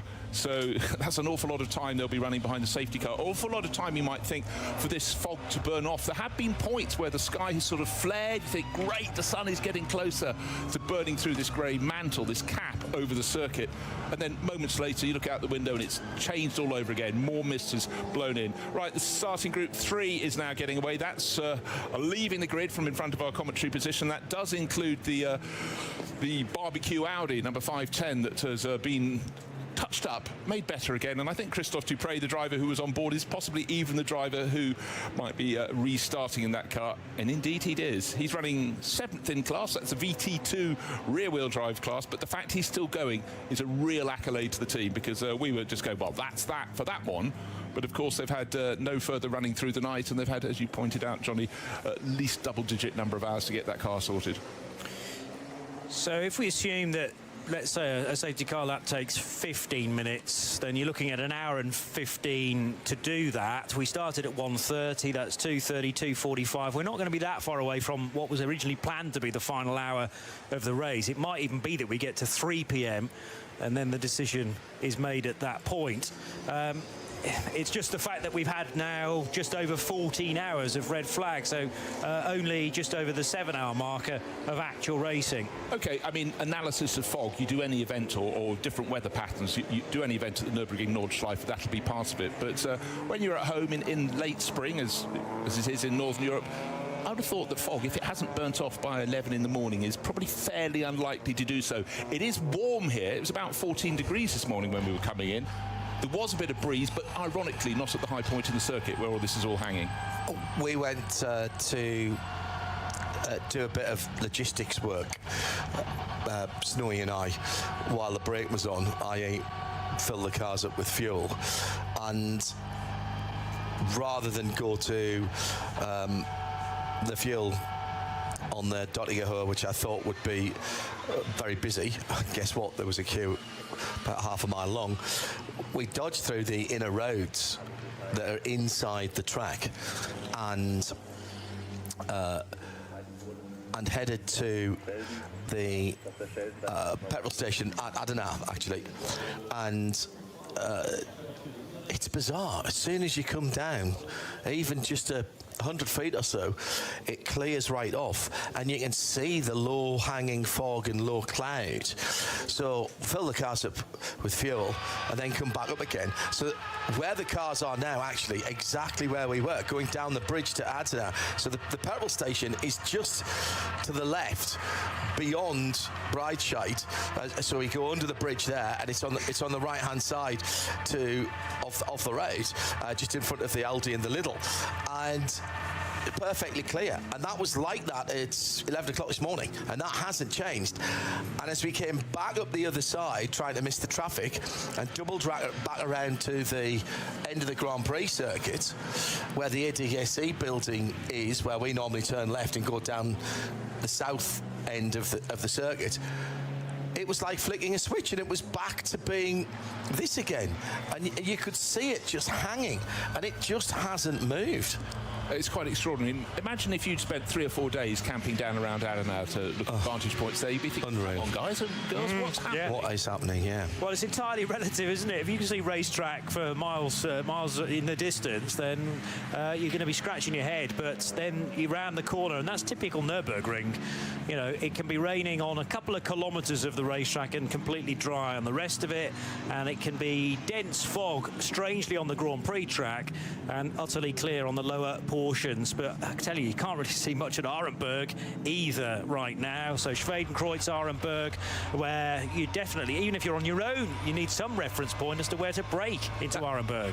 One of the things last night, because the mist was patchy to start with, and it gradually was on the high points of the circuit, and it was thickening. We were commenting on, at one point, I think we both thought there was a car facing the wrong way. This brilliant white light. Was it headlights? No, it was a spectator area with their rigs around their tents. But of course, with the flare you get from the fog, and it was fog by that point, you know, the drivers have to be just completely on their toes. It completely disappears, the light, doesn't it? Yes, a ball of light, and it goes. So really unsettling.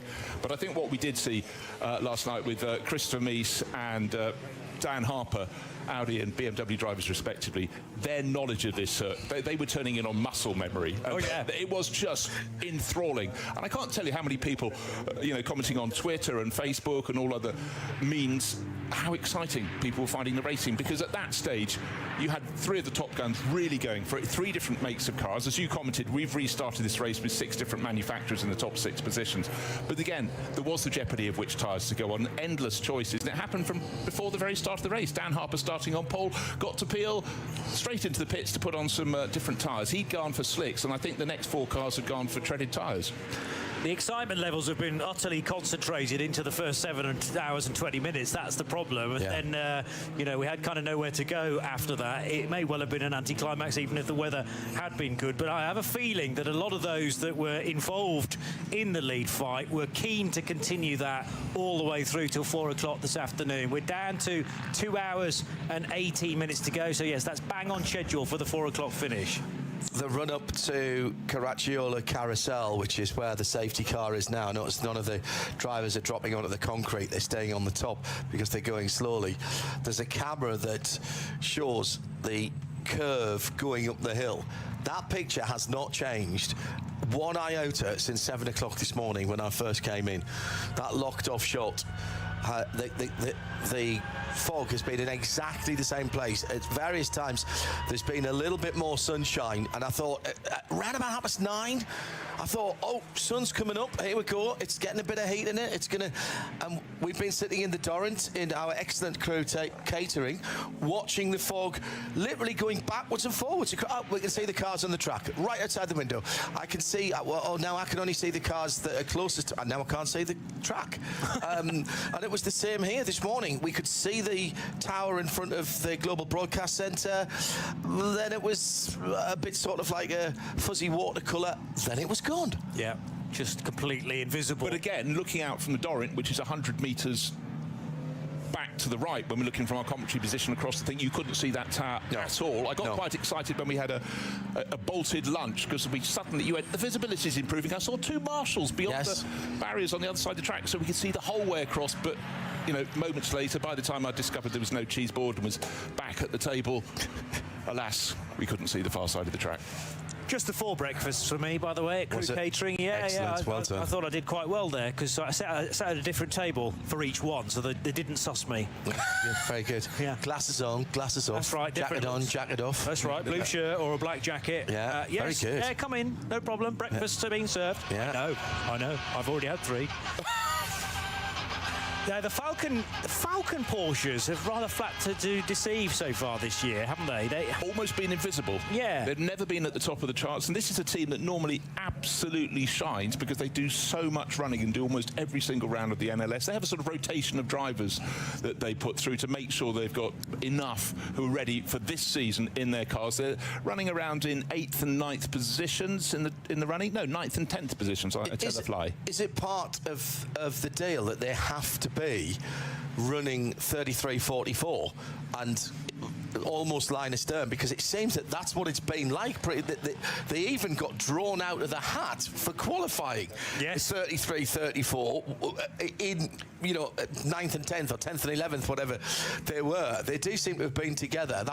Maybe that Falcon coloured teal and darker blue is somehow attracts to each other. The racing gods clearly don't like them running in the opposite order, because Nico Menzel actually overtook Alessio Picariello on the run through Schwedenkreuz and then immediately outbraked himself and off into the gravel. And that put the 33 back in front of the 44. Well, yes, very good. Yeah, it's obviously something written in the stars, but yeah, 9th and 10th is not. When you consider the equivalent car, the Grello Porsche running second, I still don't quite know why it's second, because it finished last night on third. Anything on the Race Control channel.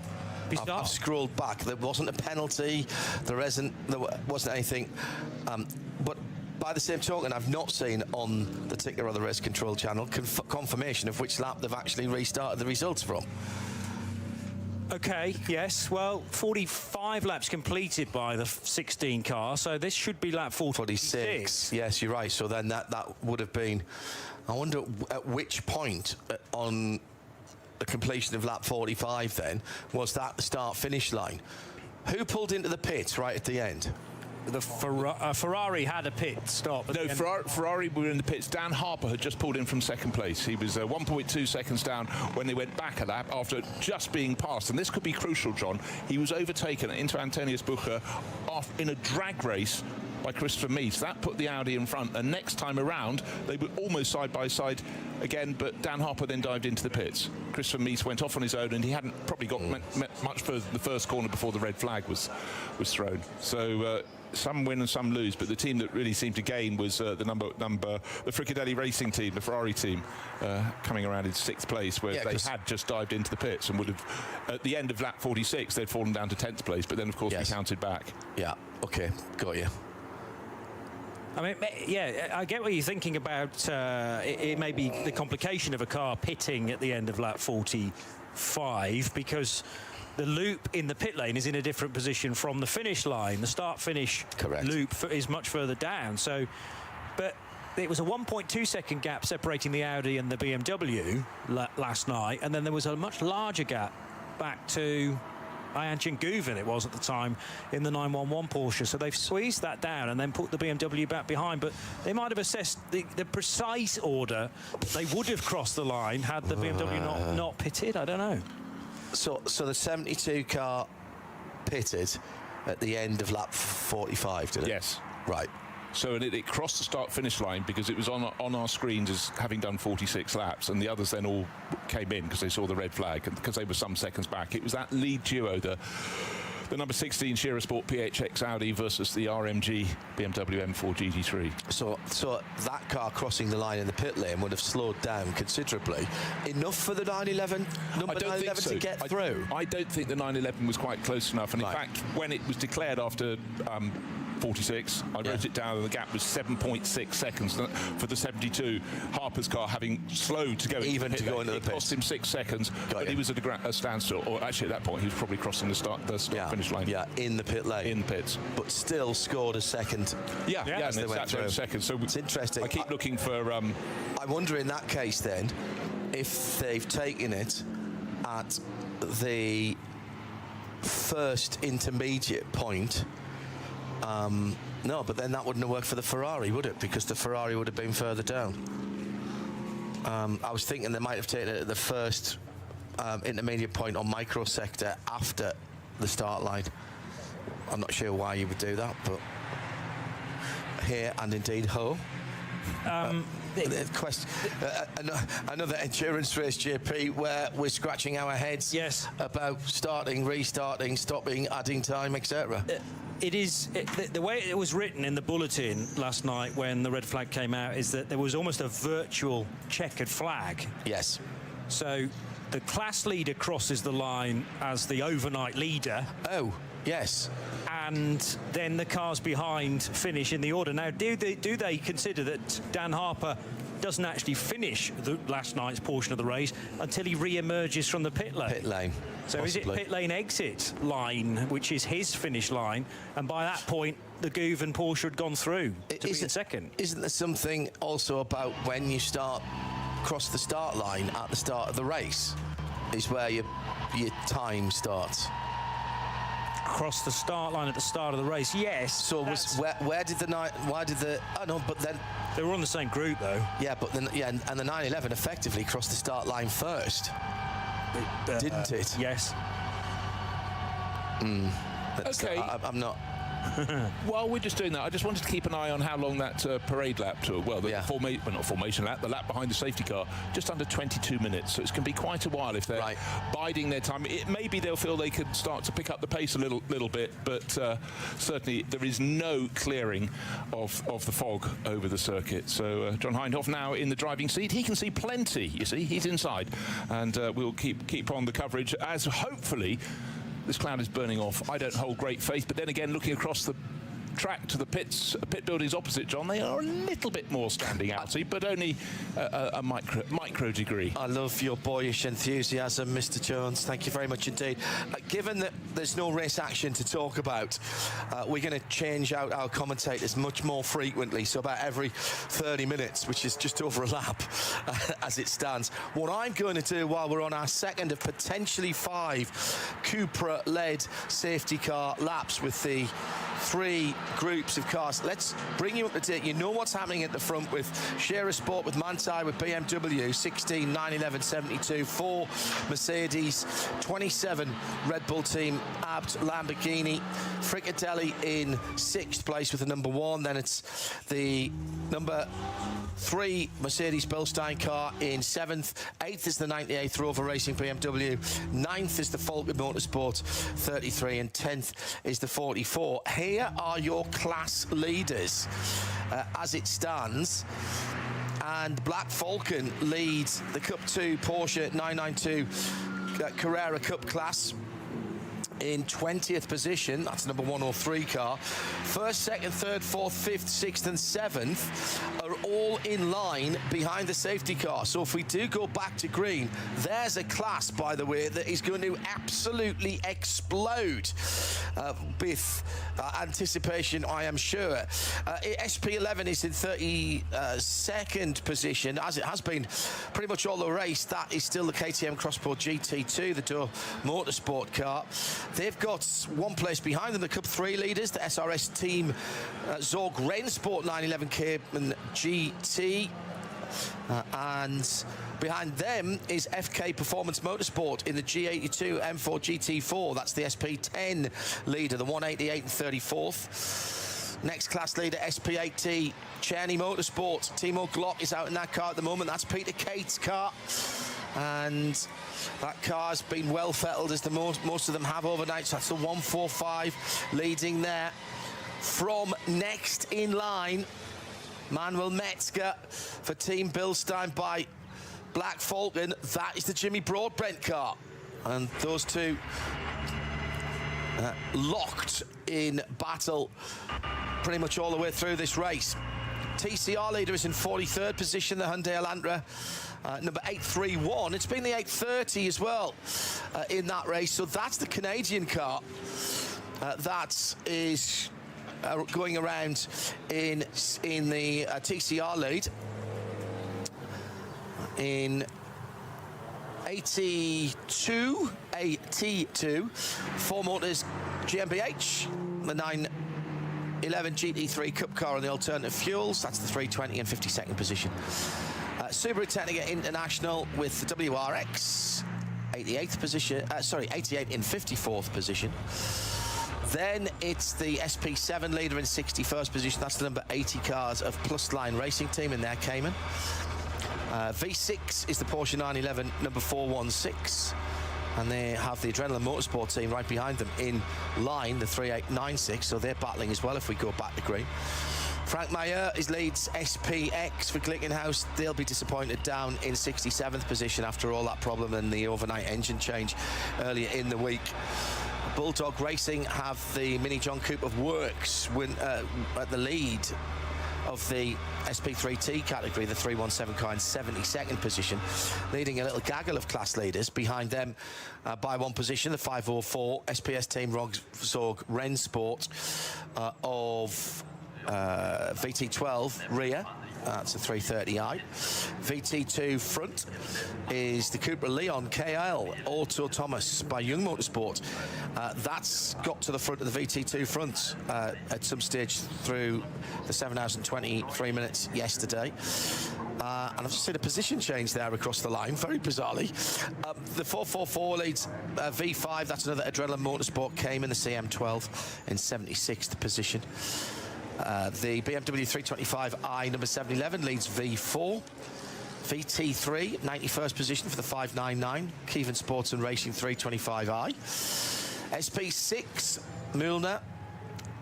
Mulnez, excuse me, driving the Hoffa Racing BMW 3-litre CSL, the E46 car. Beautiful turned out car, that actually, the number 207. Then it's SP4, the 152 in 103rd position, the 325 CI. Then we move down to SP3, the BMW 318 Ti, that's the E36, the little stubby, 275 in 108th position. And that, yeah, those are your leaders. Davy Oema has joined us from Sports Car 365. Did you stay or did you go back? No, I had some sleep. Yeah, I just wanted to very quickly, I literally ran over because there's some confusion about the restart order here with cars 16, 911 and 72. And what I have here is a bulletin that was issued in the press room, and we're all confused as to why the 911 is ahead of the 72. The key is pit stops.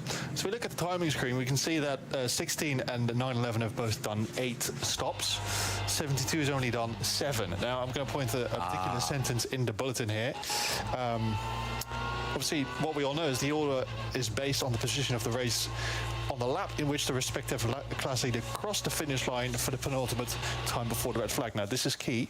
The minimum pit stops time accumulated at this point, including any time penalties, are included in the result, because a certain minimum time for the next completed pit stop is due for each completed race lap in the individual classes. Now, we'll go on to list a quite relevant example. An SP9 car that's just been in the pits, for example, would have to have observed a pit time of 56 seconds after 1 lap and 197 seconds after 8 laps. So what they've done is, because the 72 has done 1 less stop than the 911, they've added that to the time that they took after the 45 laps, and that's dropped it behind car number 911. So basically they've evened up the amount of stops that everybody's had.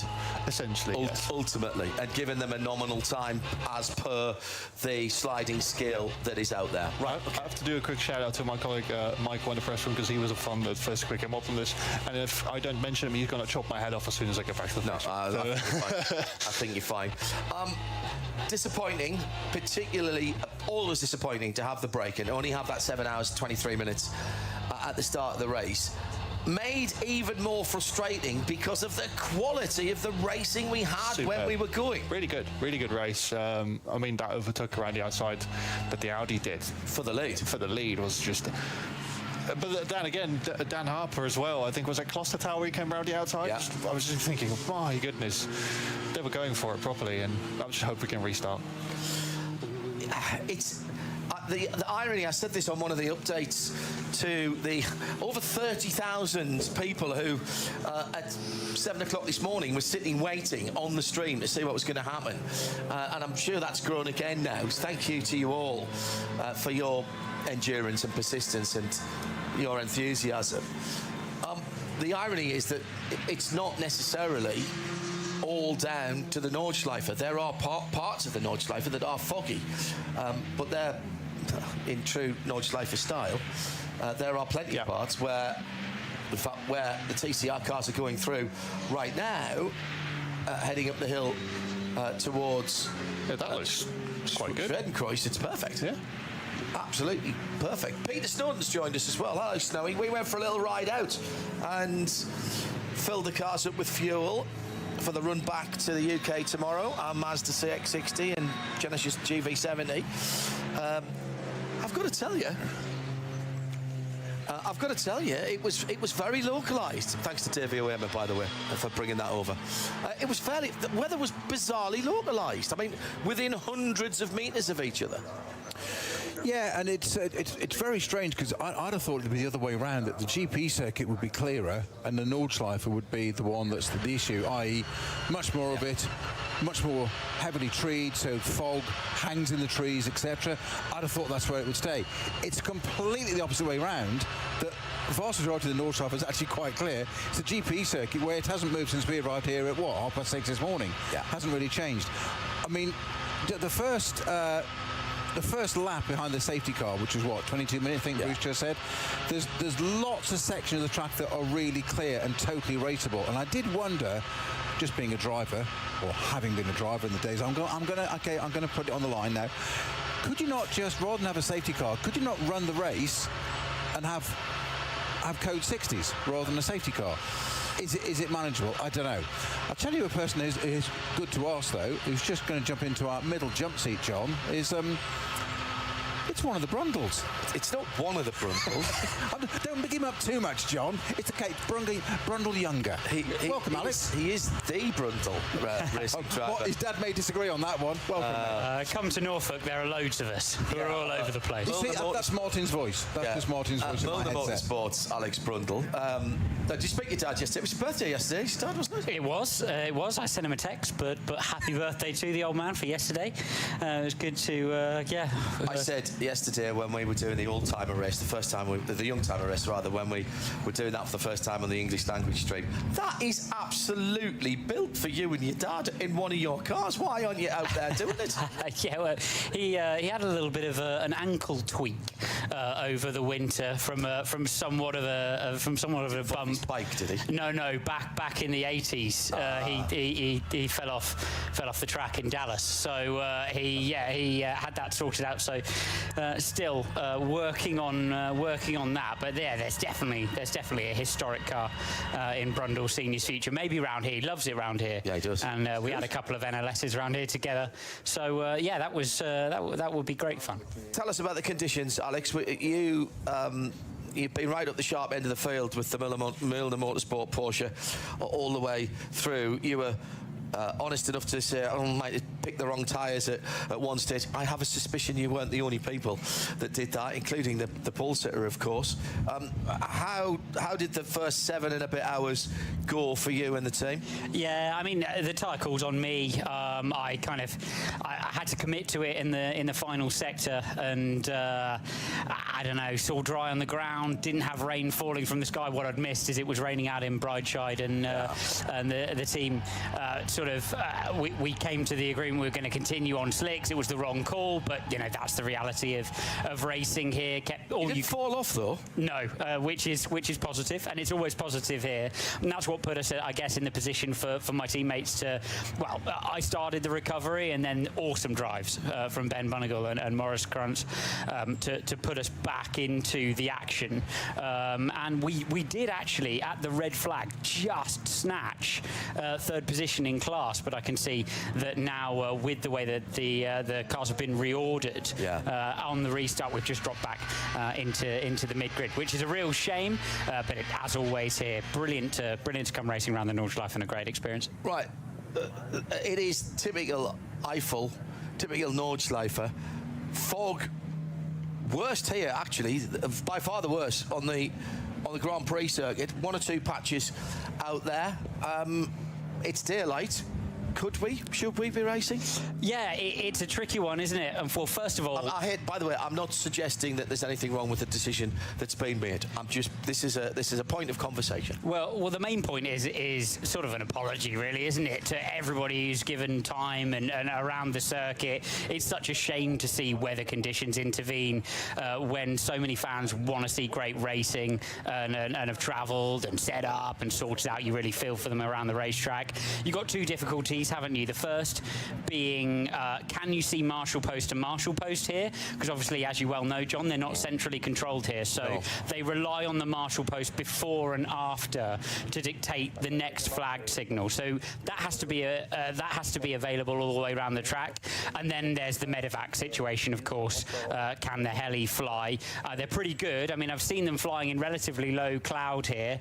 There is a discussion as to whether you then code 60 those foggy areas and then race around the rest of the circuit. Do I have enough information to make that call? Probably not from the pit lane. And there are people who've been watching a lot more Nordschleife racing than I have making those decisions. Alex, you're young enough at the moment to have dual careers of a great commentary career and a great contemporary car racing career. But you've also been very lucky earlier this year to drive a GT1 car. I've got to do this because they always keep asking me about this car. Not only a GT1 car of 20 years ago, but not just one I drove, but the actual car I used to drive in, period. Would you like to drive that round here? I definitely would. with one of your teammates from the period, I believe, Mr. Verdenroe. And hello to Mr. Verdenroe, if he's watching. Well, he and I were the first two teammates at creation, as the car was, the Lister Storm. The Lister Storm GT1, fabulous bit of kit. Yeah, it's a V12 E-type engine, isn't it? At its base, the core block. Yeah. And great thing. Love a push-pull stick shift. I would love to drive it around here. Wish they still did GT1 racing around here, but it would look pretty seriously fast. Can you imagine them on contemporary tyres? Even with that would be the AJ6 engine, isn't it? That goes all the way back to Le Mans and the Le Mans winning car. How did you find, though, driving a car of 20 years ago that was, I remember you bouncing up to me at Goodwood one morning and just going, I drove your old car, but I'm not going to spoil you telling the story, but no traction control, no ABS, that kind of stuff. How did you find as a contemporary driver going back 20 years? Well, I drove a fair amount of old stuff these days, so I kind of jump in this and jump in that. Old. Sorry, I'm so sorry, middle-aged stuff. But thanks. Do you know what? I think that's even worse. Yeah, exactly. Yeah. Is that you reaching over to push the off-air button there, Snow? And I absolutely loved it. Super quick, really quick for the tyres that we were on. Great to come here and drive the stuff with the driver aids, which I think, characterise the modern GT3 kind of environment. Working with them is as much a driver's skill as working without them in many ways. And then, of course, the old GT40s and all the E-types I'm jumping around in now. It's art in those things. It's not science, which is fabulous to do as well. But you know what's amazing specifically about this race is the quality of driving all throughout the field. Jumping in a Cup 2 car, which when you watch these races and commentate on them and are part of the spectatorship of them, there's so much focus on the upper classes naturally, as that overall lead is so easy to follow, and the overall race is, of course, the focus. But the quality and ability of some of the amateur drivers and some of the young professional drivers in those GT4 and Cup classes is just outstanding, and the circuit knowledge is really second to none as well. And I think that's down to the organisation as well as to the licence procedure and how you get your permits to go and drive at the ring. We quite often say, quite rightly, during an NLS race or the N24, we tend to focus on SP9 GT3 cars, yes, because they're the ones at the front, but we always admire these drivers getting past other cars, left, right, making a decision. But it has to have two of them work together, and I think that's one that you quite often saw last night. We saw indicators come on, some of the road-based cars, 330 BMWs and VT2s and further classes down. They'd put the indicator on to let the car behind know, I've seen you, I'm staying here, and that all helps. But they all work together. I often think the slower cars don't get as much of the credit as they probably should do for working so hard, keeping out of the way of the other stuff. I think it's a factor of how glaring it is when it does go wrong, when you do jump on board with one of the works cars, one of the SP9 cars, and it almost becomes so apparent that somebody hasn't been as aware, it then makes you realise how aware everybody else is. But yeah, of course there are tricky moments. We all have 2 or 3 tricky moments every lap where there's an opportunity to have a shunt. It's amazing. It's amazing how little it happens, and it's a testament to the quality of driving in general. The class that you're driving in, the Porsche class that you're driving in, supremely competitive, Alex. In a car that ultimately was built as I think the longest Carrera Cup race is a 50-minute race. Testament to the cars, were they not ever thus, but quite a lot of work by the team as well, Merlin Motorsport, and you have one of our collective working with you as well, Marcel Duc. I do, calling our strategy for the race this weekend. Great to be working with Marcel, but also all of the guys and girls down at Molnar Motorsport, because yeah, as you correctly say, it's built as a sprint car, really. You know, I was on comms actually for the last two, well, for the Super Cup race back in Monaco. It was quite interesting because Larry Tenforda won that race at a canter, and then I happened to stroll past his car as he lined up next to us. Having already put his sprint version of that car on pole position in Carrera Cup Italia and then flown back. Quite so. He's been putting in some lovely laps throughout the weekend, as well as many others. But yeah, I mean, to keep these cars going is quite something over 24 hours. They've got a little ABS system in them, which works beautifully. A kind of basic traction control system, and then it's a bit of a different damper package here, right, to deal with the Nordschleife. But apart from that, it's a Super Cup car with the limitations, of course, on what you can change. So, you know, springs are springs as far as Super Cup cars are concerned. You can have a roll bar tweak, bit of rear wing, or a bit of, that's PC, isn't it? But yeah, a roll bar tweak or a bit of rake, and that's it. And that's why I think you see it so competitive, because there's really not much to draw between them. It used to be said that if you could drive a Super Cup car and race a Super Cup car, you could pretty much race anything, because they are a particular beast. There is the option, as you've said, Alex, of ABS now on these cars. In fact, the North American series have ticked that box for the options, because they feel that people coming through that will be stepping up into probably GT3, and they should get to understand how to rotate the car on ABS. User friendly, or did it take you a little while to get used to it? You hadn't driven the previous version of the Super Cup car, had you? No, I hadn't. I mean, I've done a fair amount in cars with ABS. Obviously, a bit of GT3 stuff and that kind of thing. Carrera Cup car? You hadn't driven Carrera Cup car? No. I actually did a Porsche Junior test in 2012, which would have been, goodness me, I'm not sure which iteration. It was the last Carrera Cup car with the push-pull, manual sequential. So I did, but that was a very long time ago, and that definitely didn't have ABS. I can promise you that. I was very young and feisty back in those days. Leipzig. Porsche's test track. Yeah. But yeah, great thing, very user friendly, and around here I reckon it saves you twice a stint.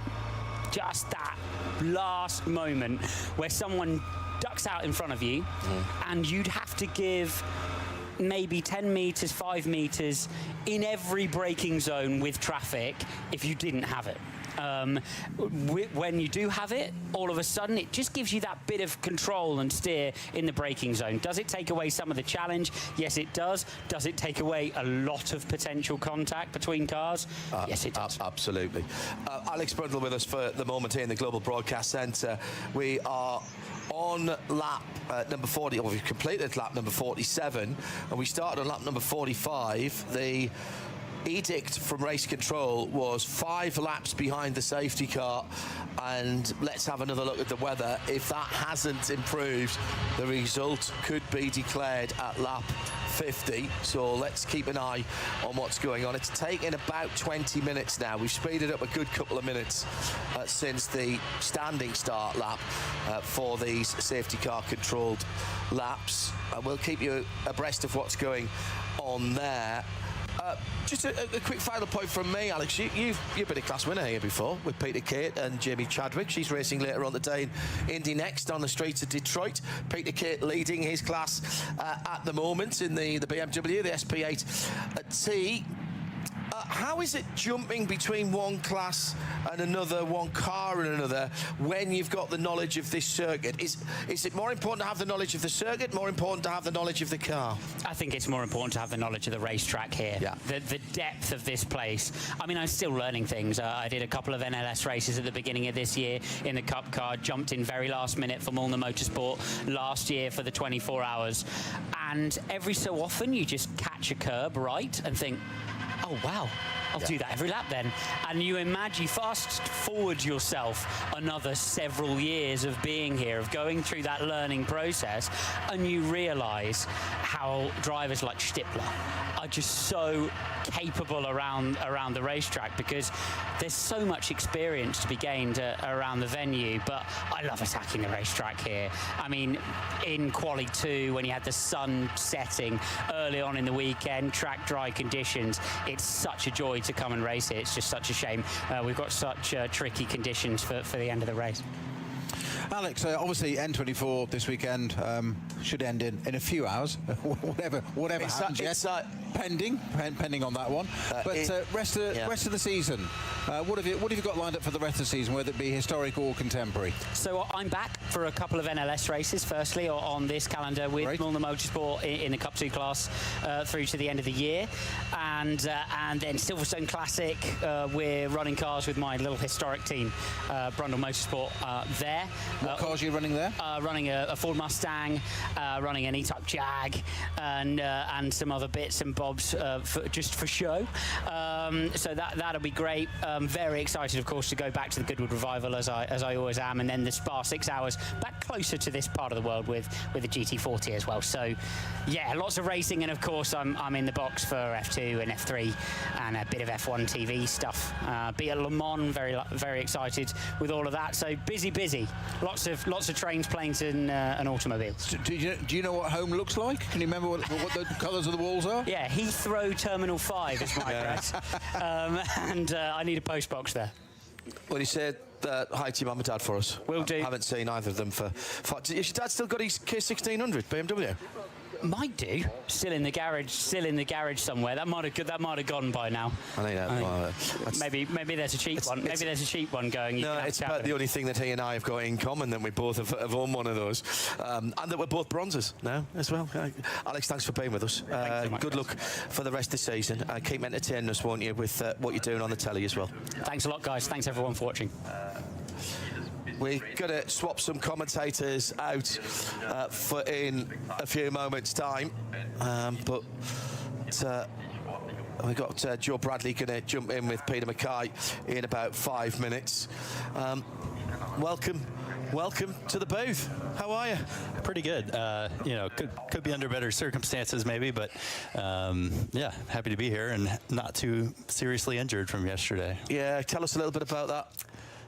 Yeah, so I was in the 77 Black Falcon GT4 BMW that had the big wreck at Flugplatz yesterday, and sorry, I just said Mike's gain here. Yeah. Sorry, Mike, I didn't. Because I know you. That was a bizarre incident. First of all, we should say. I'm not sure how it happened, who gets the blame for it, if anybody gets the blame, was it a racing incident or whatever. But from your point of view, you describe. So it actually starts nearly half a lap earlier. Before the Audi bridge in the Döttinger Höhe, there had been some fluid down, and I radioed into my team and reported that, and then I got to Tiergarten, there's more fluid down, and continued that way a little bit throughout the GP circuit. There would be little sections where there was some fluid, and then I passed a little disabled hatchback that I assumed was probably the source of that fluid right before leaving the GP circuit, and then there was nothing down through Hotzenbach or any of those first couple of corners, that first sector, and so I figured that was it. That was clear, and I arrived at Flugplatz. There was no flags or anything, came over the hill, turned in. As soon as I was getting towards that first apex, I saw a stream of fluid through the middle of the corner. Nothing I could do at that point. Got on the brakes more and slowed it a bit.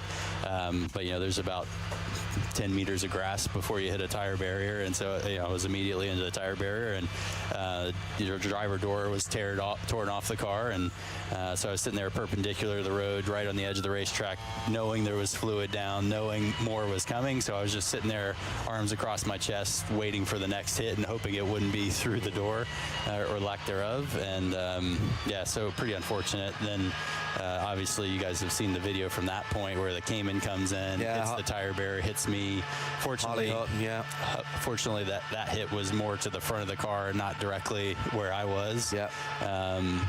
And got a pretty good impact on the side of my leg from that second hit, but more or less okay. And just happy that it wasn't a much more major incident for me. That's why we have door bars, isn't it? Yeah. When people complain, I said in the commentary yesterday, when people complain about how difficult it is to get in and out of GT3 and GT4 cars because of door bars, that's why they're there. Yeah, well, honestly, from my perspective, having gotten in and out of NASCARs, I would say they're not enough. But yeah, I'd be happy to crawl through a much smaller hole to have some more protection. But yeah, but everything served its purpose in this case, and happy to be walking around with a minor limp today, but pretty good.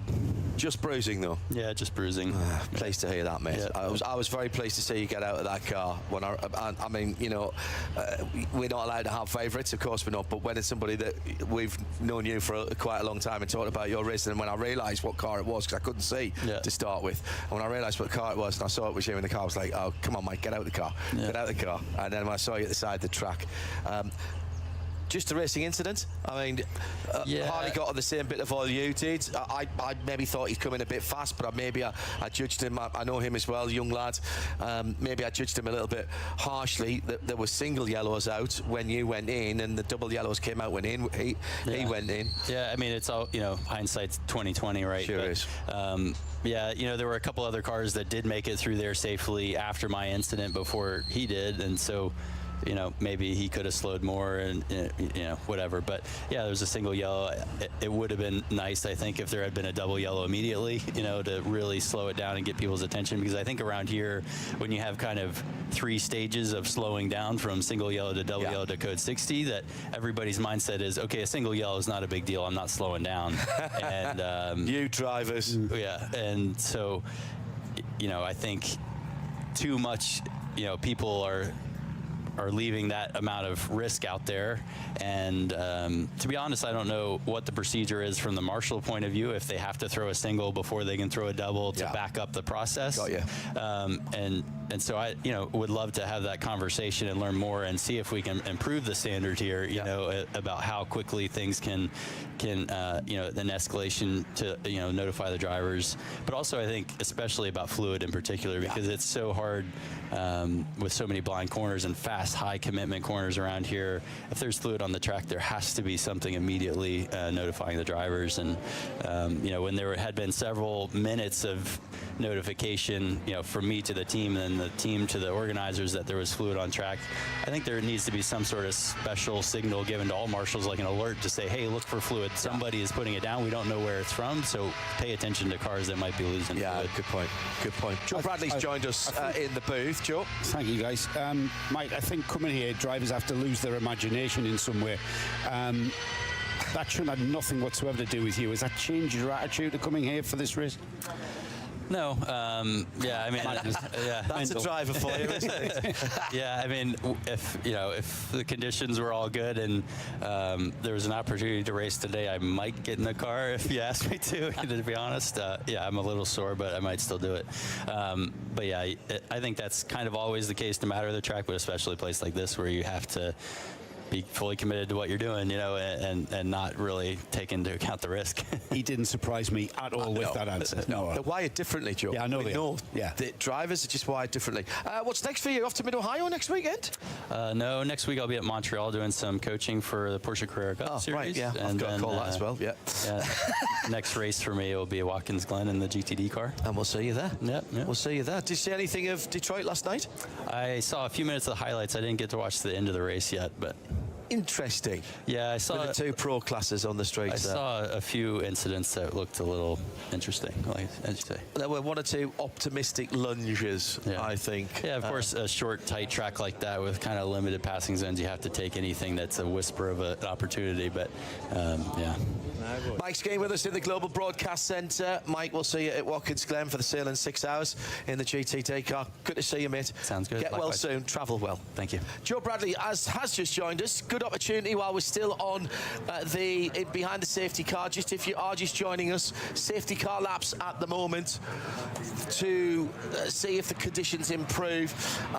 Nothing should have changed behind the safety car. There was a few adjustments. If you are just joining us, we had Davia Waymer in here a little while ago. Pit stops have been taken into account. The number of pit stops have been taken into account to reorder the field. That's why Alex Brundle's car, which was in 3rd when it finished last night, now dropped down a little bit. Brad, if you wouldn't mind just running through the class leaders behind the safety car as they are going round, and we'll get Pete into the seat as well. We'll get that up, John. We'll get the class leaders up on that screen. I just want to mention, has anybody mentioned the eclectic mix of every manufacturer in that order? I mean, absolutely. All right, I think we've been robbed this year, and the bandit is the weather this year at the Nürburgring. We were robbed from what I think was shaping up to be a classic.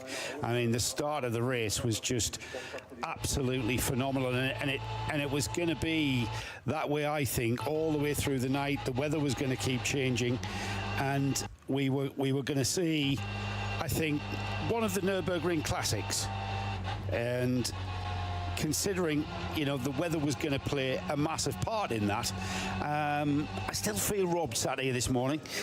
Let's have a look at the class leaders then, and that them there, Peter? Yeah, it is. We've got a bit of a glitch here with my. This is. I think I'm due a new laptop. John's got the solution here. Right, we're working on our timing screen here because there are so many classes here. 23 classes to go through, including the top SP9 class. So kicking off, I'll take us through, Joe. So disregard the SP9, which is our overall leader, which is of course the Audi of the Shearer Sport Audi number 16. So Cup 2, 20th place overall. It's the number 103 Black Falcon entry. 32nd place overall is the Cup 3 leader. That's the number 959, the SRS Team Rennsport car. 33rd place, SP10 is class leader. There is 188, the FK Performance Motorsport entry. 34th place, just behind them, is the SP11 leader, and that's the number 55 Door Motorsport entry.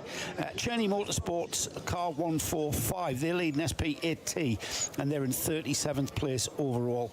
42nd place overall, SP4T's leader. That's the Subaru WRX, the Subaru Technica International team, their car number 88.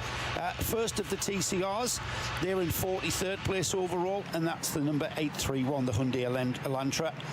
46th place overall is the AT3 leader. That's the number 50, the Max Cruise Racing entry. 53rd overall, it's the AT2 entry. That's the number 320, the Ford Motors car.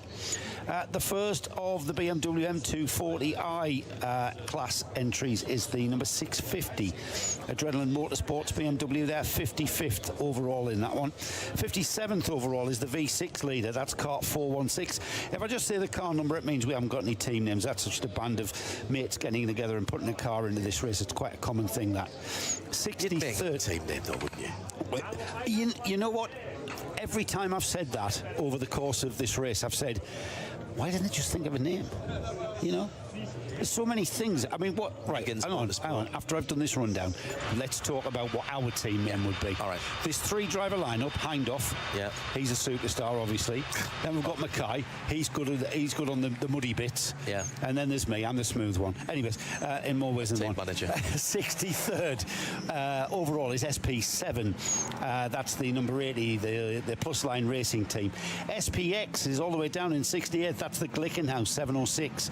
71st. SP3T's class leader. Go ahead. Because we've got cars coming into the pit lane, including the Rover Racing BMW. This is the number 98 car. And that's down the field a little bit. We've also got the Scherer Sport car coming in. Now, this suggests to me, Peter, that with a new set of tyres going on the number 15 car, and we fortunately didn't quite see what they were. I think they're going brand on. new slicks going on. They're back timing to the end of the race. So if this does go green, this will be the last stop. Yeah, good point. Absolutely spot on. That means they must think it's going to go green because they're giving up positions here. Well, if you're not winning... yeah, if you're not winning, it doesn't matter. Doesn't matter. This is an all-or-nothing race. It's not part of a championship.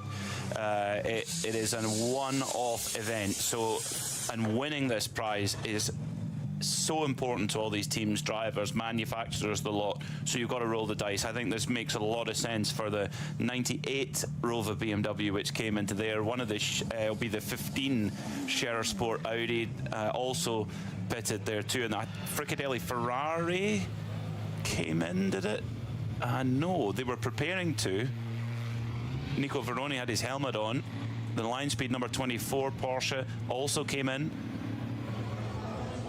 Klaus Abelin walking around the Frickadelli garage. There's a lot of decision to make. A shake of the head from Klaus Abelin. And Nico Veroni ready to go. So the decision hasn't been made to bring the Frickadelli car in yet. Let's have a quickly finish off the class leaders. 72nd overall, the VT2T Hecker class is being led by the 504 SRS team, Sorg Rennsport. VT2 front, that's the 73rd place overall, 495 numbered Otto Thomas by Young Motorsport. Then we've got V5 there in 75th overall, that's the 444 numbered Adrenaline Motorsport entry. 84th overall is the V4 class leader, that's car 711. And then in VT3, then 90th overall, that's the 599, the Kevin Sports and Racing entry. Hover Racing's car 207's leading SP6 in 98th overall, and then the number 152, that's the SP4 leader in 105th overall. Thank you, Joe. We've got a guest here, and we welcome back to the Global Broadcast Centre, Adam Christodano. How you doing, mate? Obviously disappointed. Our race really didn't go to plan, but I thought I'd come and pop in and speak to you guys because there's only so much safety car talk I think you can talk about. Thank you very much indeed. Thank you very much indeed. At least we didn't have to do the gap in between. He's been around this game long enough to know when we need help. We do need to return some property, though, to Adam, because when Adam was in here, we were nice and relaxed, everything was great in between stints, and then we got a little bit of... you got some rain. We got some rain sparking. Yeah, I heard that. It was the BMW on the onboard footage, and Adam looked at his phone, hit the on-air button, off-air button, took the headset off and ran out the commentary box. You left this. A bottle of water. Untouched. But you won. We were going to get it signed and everything. Yeah. It hasn't gone to plan, Adam, has it? Let's be honest. It didn't start very well. No, not at all. Like, obviously, at the very start of the race, there's a bit of a gamble. We knew that basically you weren't allowed to refuel during the first 5 laps, and so... How much did that change potential strategy? Because that was a rule that was introduced very, very late this year. That was it's not always been the case here. No, and so that changed the strategy a lot, because if you could have pitted on lap 2 or 3, then I think everyone would have 100% gone wets. But you saw how fast it ended up drying up, and then at the end of basically the first stint, I was taking 20-30 seconds out of my own times, and so I guess compared to the wet tyres, I was probably taking even bigger chunks out.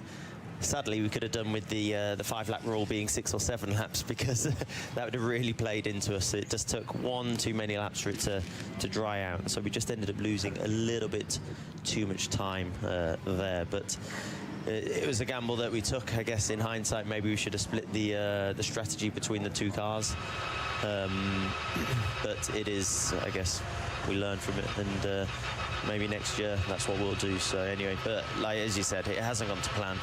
Sadly, the Audi squeezed the 130 and ended up damaging all the front toe and everything, and the aero a little bit, and so that car ended up losing laps near the start of the race, and then I was in the dark at the end around 11:30, and I was motoring along feeling good, felt confident and comfortable in the car, and I got to Metzgersfeld 1. And sadly, I think I just hit a wet patch or something on. There's been a wet patch there, which is not normally there. I can't remember it being there. There's been a little river running across the road down there. So that was Metzgersfeld 2, which is the next corner. And so basically, I think because of the amount of rainfall, there was a load of water build-up in like the tyre barriers, and all the grass and everything was saturated. So basically, on the first day of qualifying on Thursday, there was just a constant river running across there, across Adenauer Forest, and one or two other corners around the track, and it just wouldn't clear, and that caught a lot of people out during Quali 1 and 2, and so just watching. Still, it could be worse. You could be having to push your vehicle out of the campsites at the moment, which are absolutely. That's the most action we've seen in the last hour. Absolutely soaked they are. This is such a big race. How do you pick yourself up then when you haven't had a good race? Because you know it's not going to come around again for another 365 days. You just have to, literally just have to put it at the back of your mind and forget it and move on. I wish it was that easy. Like, obviously... I'm sort of pleased you've said that, Adam, to be honest. Like, so I asked... obviously, I got the footage off the team to have a look. Because in my head, I was like, did I do something wrong? Or...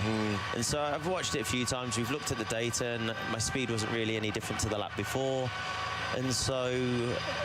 I've tried to have a look to figure out whether was there a wet patch there, but it's hard to see obviously at night time with the cameras and everything. There is the 130 car being pushed into the pit lane, celebrating 130 years of Mercedes in motorsport, with the Daimler engine first representing the brand that has become so famous down through the years. Won its first race in a Peugeot chassis, believe it or not.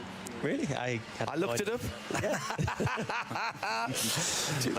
There's been a great presence, as always, from Mercedes-AMG, both on and off track. I couldn't help but notice walking through the fan area, Adam, the Sauber Group C Mercedes car. Yeah, I guess that's part of the heritage collection of Mercedes. Yeah, so... which begs the question, can they give you a go in it? Oh, I'd absolutely love to have a go in something like that. Really? So, like, if just when you look around at it, like, and you can see the turbo almost hanging out the back of the car, like near the exhaust. The exhaust is like, I don't know, 10 inches long and twice the size of a cola can, and it's just, yeah, it just looks cool. Like, I'd love to have a go in something like that. Imagine that on like the old tyres as well that move around and stuff. So.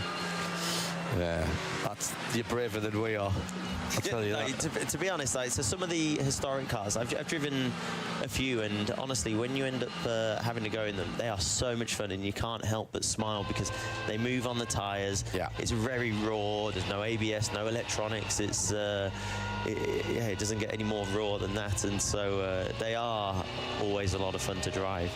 Every car's got a completely different characteristic. If we are going to talk about you putting the disappointment of this race behind you, the best way to do that is the next race. What is the next race for you? Good question. So I'm doing selected GT World Challenge races, and so still working on trying to get something sorted for Spa, but it's getting a little close. So for the 24? Yeah. Right. So I did the first round of GT World Challenge with Boots and VDS. And then I'm doing one of the later rounds with Get Speed, and so yeah, just working on a few little things. I think maybe one or two of the Creventic races are going to be coming up, and then I'll be doing. I'm just trying to think. Next time I'm in the car. Actually, it might be Silverstone for the Pirelli Hot Laps for Mercedes-AMG, scaring people, which is always entertaining. News this week, and Gary Willems and some of the team were here actually in the paddock earlier this week, and I had a chat with them about this. News this week that Creventic are moving to Michelin tyres after about a decade with Hankook, starting at the Dubai 24 Hours next year. You work with a lot of customer teams and a lot of non-pro drivers. Do you think that'll change some people's attitudes if they can get on the tyres that perhaps they are racing on in other series like IMSA and stuff like that? Yeah, for sure. Like, in the end, the Creventic 24 Hours Championship is, I think, bang for your buck is one of the best, and so Obviously, going on to the Michelin, I think if that's what's happening, then I think teams might end up using that for testing for some of their other championships. And so the Hankook, like every tyre's got its own characteristic, and Michelin's generally known as the tyre to be on. Like, it's why I think 17 out of the 25 cars in this race are on the Michelin, and so it's one of the tyres that's best in the wet and the dry, and I think so in the end it gives you the more complete package, because around here it's guaranteed to rain at some point, whereas some of the other brands might have a tyre that is fractionally quicker in the dry, but in the wet they're not able to keep up with the Michelin. And so I think if that it sounds like if that's happening, then I think more people will end up jumping on that, because again, like the testing that you do on the Hankook, you'll have a different setup, different camber, different toe settings and all of that. And so if they're able to do that championship on the Michelin, then of course you'll be able to test and get the setup. So can we book you in for Dubai and Abu Dhabi at the start of next year straight away then? And then at least we get to talk to you there. I'd love to. To be honest, I genuinely don't know what I'm doing next week, so it's a half a year away. Well, listen, commiserations for this weekend. We know how much you love this race, and we know how good you are around here.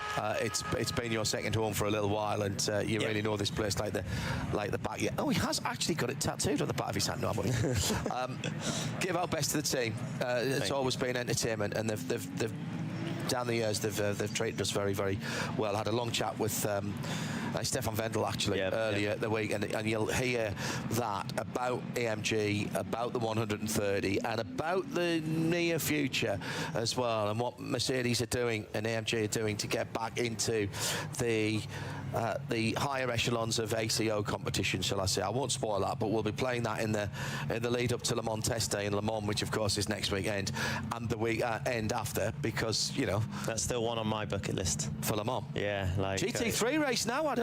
Come on, it's a GT3 race. So why aren't you there? Well, I guess right now the Mercedes isn't in it this year, but hopefully, like you said, maybe in the future. I don't know what the plans are, but I'm sure they'll be pushing to get on the grid. So obviously, if there's ever opportunity to drive around that place, it'll be pretty special to do that. So I think it's the only 24 I haven't done. Yeah. Well, if you make it, I'll show you around. I promise. Brilliant. I'll scare you with a lap. And I won't have to be going that quick, to be honest, because Adam Christodoulou, always a pleasure to have you. Thanks very much for coming and talking to us when you were busy in the race, and particularly now when you're not busy, because you could have been away by now. I'm happy to stay. Like, I've got another hour and a half. Oh, really? All right, okay. I'll tell you what, then you stay there, and we'll plug in Bradders for the next 10 minutes or so if you want. Do you want to do that, Bradley? Yeah, Peter, ask away. Coming back, you mentioned yesterday when you came in to see us, Adam, about Toro Racing, who are really making a name for themselves in their their home patch in Far East Asia, but also in Europe. We bumped into each other at Monza, I think it was. You were driving with them. Tell us about them and your involvement with them, how it started and how that could potentially spill over into more international stuff in future. What are their ambitions? So basically, I got, I don't know whether it was a lucky dip or what, but basically, I did my first race with Toro Racing in 2018 with Eric, and we raced with another team at the time, and then basically the year after we did the first race, and he was like, there was one or two things he wasn't happy about, and so suddenly at that point he was like, right, I'm going to start my own team. And in my head I was like, all right, that's a lot of work, because it's a huge amount of work to do that. You've got to get the right mechanics, engineers and all of that. But to be fair, we had a brilliant year and ended up getting the championship over there. And then suddenly the next year, sadly, COVID hit. But they went from running one car to suddenly running 4 or 5 in different championships. And it just exploded over there.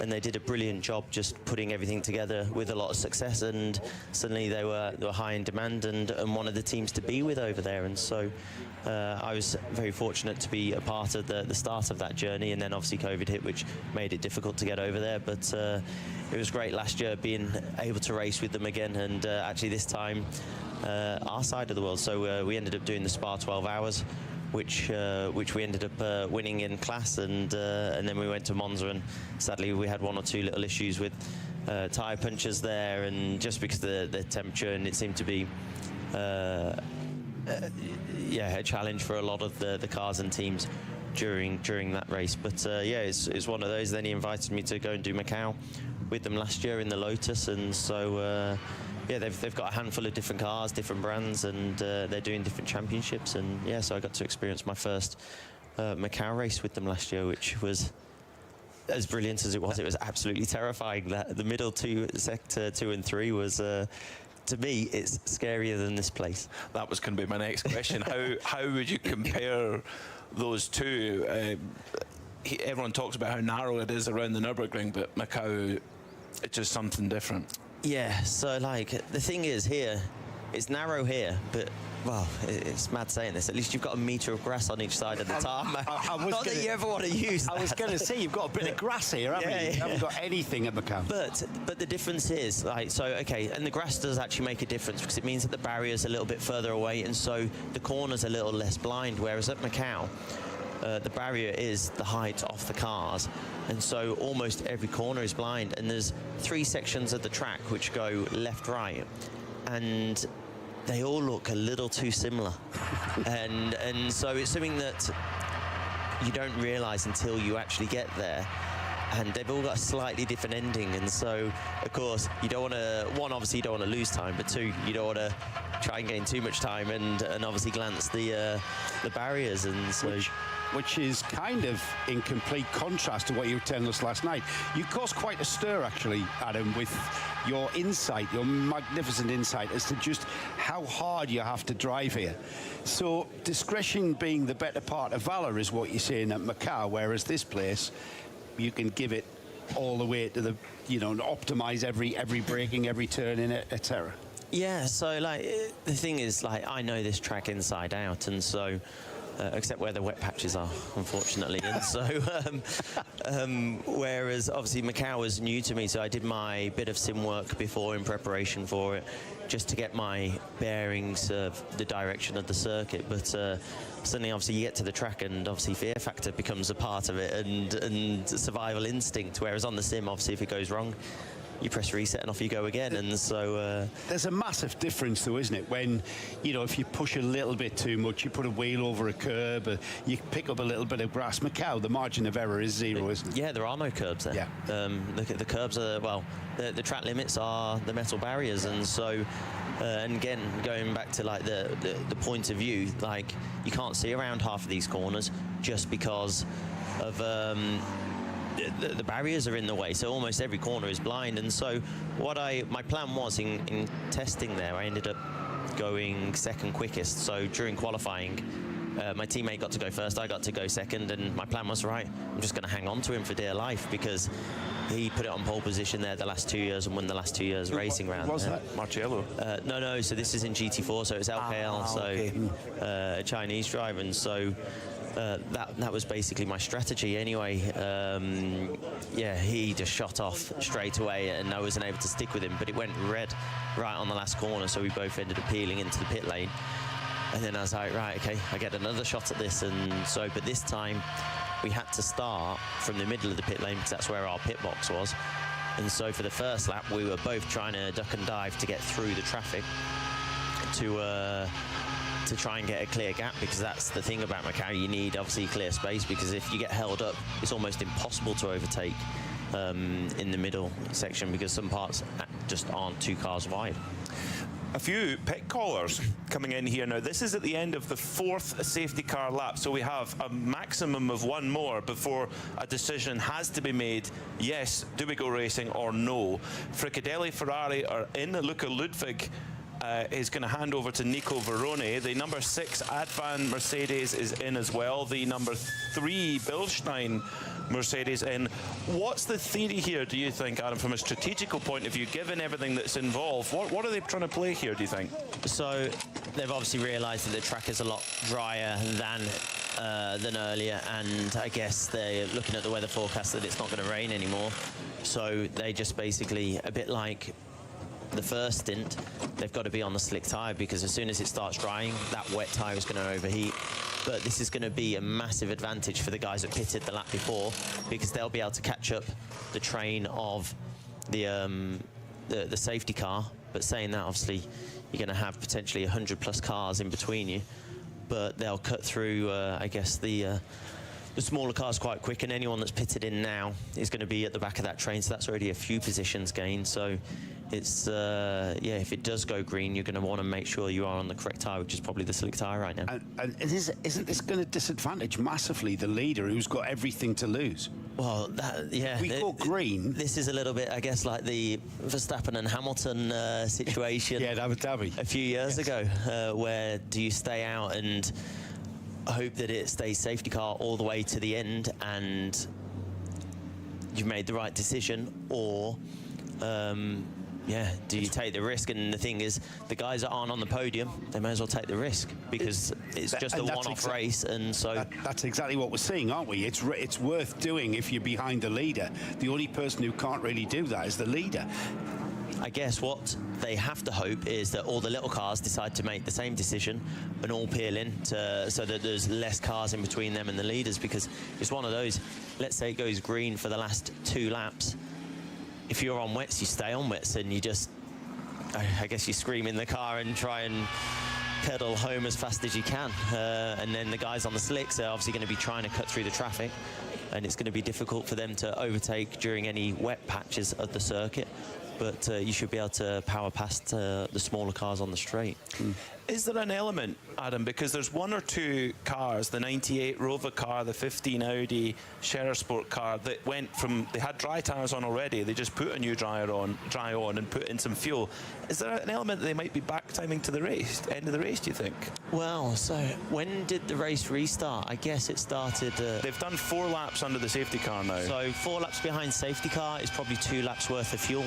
So right now, with 1 hour and 10 to go, if it went green on the next lap, they've just got enough fuel to get to the end. Like, so with the safety car lap, generally, we can do 7 laps. Is it 7 laps? Yeah, no, we're 8, sorry, it's 8 laps. So yeah, so generally you can do 8 laps on a full tank of fuel. With the safety car, you can still only do 8 laps. But with the safety car, so a safety car, you use about half the amount of fuel. So if you get 2 laps, then that's an extra lap you get. So maybe the guys that came in the lap before are just gambling that if there's another lap of safety car or 2 laps of safety car, they've got enough fuel to get all the way to the end. We might not be done. There's a lot of strategy. Yeah. If it goes green in the next 2 laps, the guys that pitted the lap before, it's going to be touch and go whether they'll make it. And it really depends on if you cross the line with a minute to go, then that's an extra lap, which some people might have to splash and dash. So we're getting word now that there is going to be no restart. Scherer Sport, PHX, Audi, they're celebrating. We'll wait till we get final confirmation. But the number 16, Scherer Sport, PHX, Audi in the lead. The team are already celebrating. If that is confirmed, that will be tying the overall record. Manthey Racing, 7 victories. Now Phoenix Racing are under their new guy, Scherer Sport, PHX, 7 wins. Adam, will say thank you to you. Go back with your team. The 130 car going out to help assess the track conditions there, and also to check the repairs that were done. Adam Christodoulou kindly spending some time with us here. And the celebrations have started. This is effectively a lap of honour, and it seems appropriate that the voices that were on air for us last night at 23 minutes past 11, when the red flag came out, we've not gone back to green flag racing, and the irony is there's sunshine on the far side of the circuit. Last night it was Bruce Jones and Johnny Palmer. Let's have them finish off this effectively lap of honour for Scherer Sport as they tie the overall win record with the legendary Manthey Racing from Moispath from round the corner. It'll be Bruce and Johnny to wrap up what we've seen here and take you through the formalities. A strange old race for 2024, and it had promised so much in the opening 7 and a bit hours. We're just so disappointed that we couldn't have brought you more of that, but sometimes the very nature of the location of this place beats us, and we always say that the ring decides its winner. And amazingly, the Audi actually passed, we think, on that 45th lap.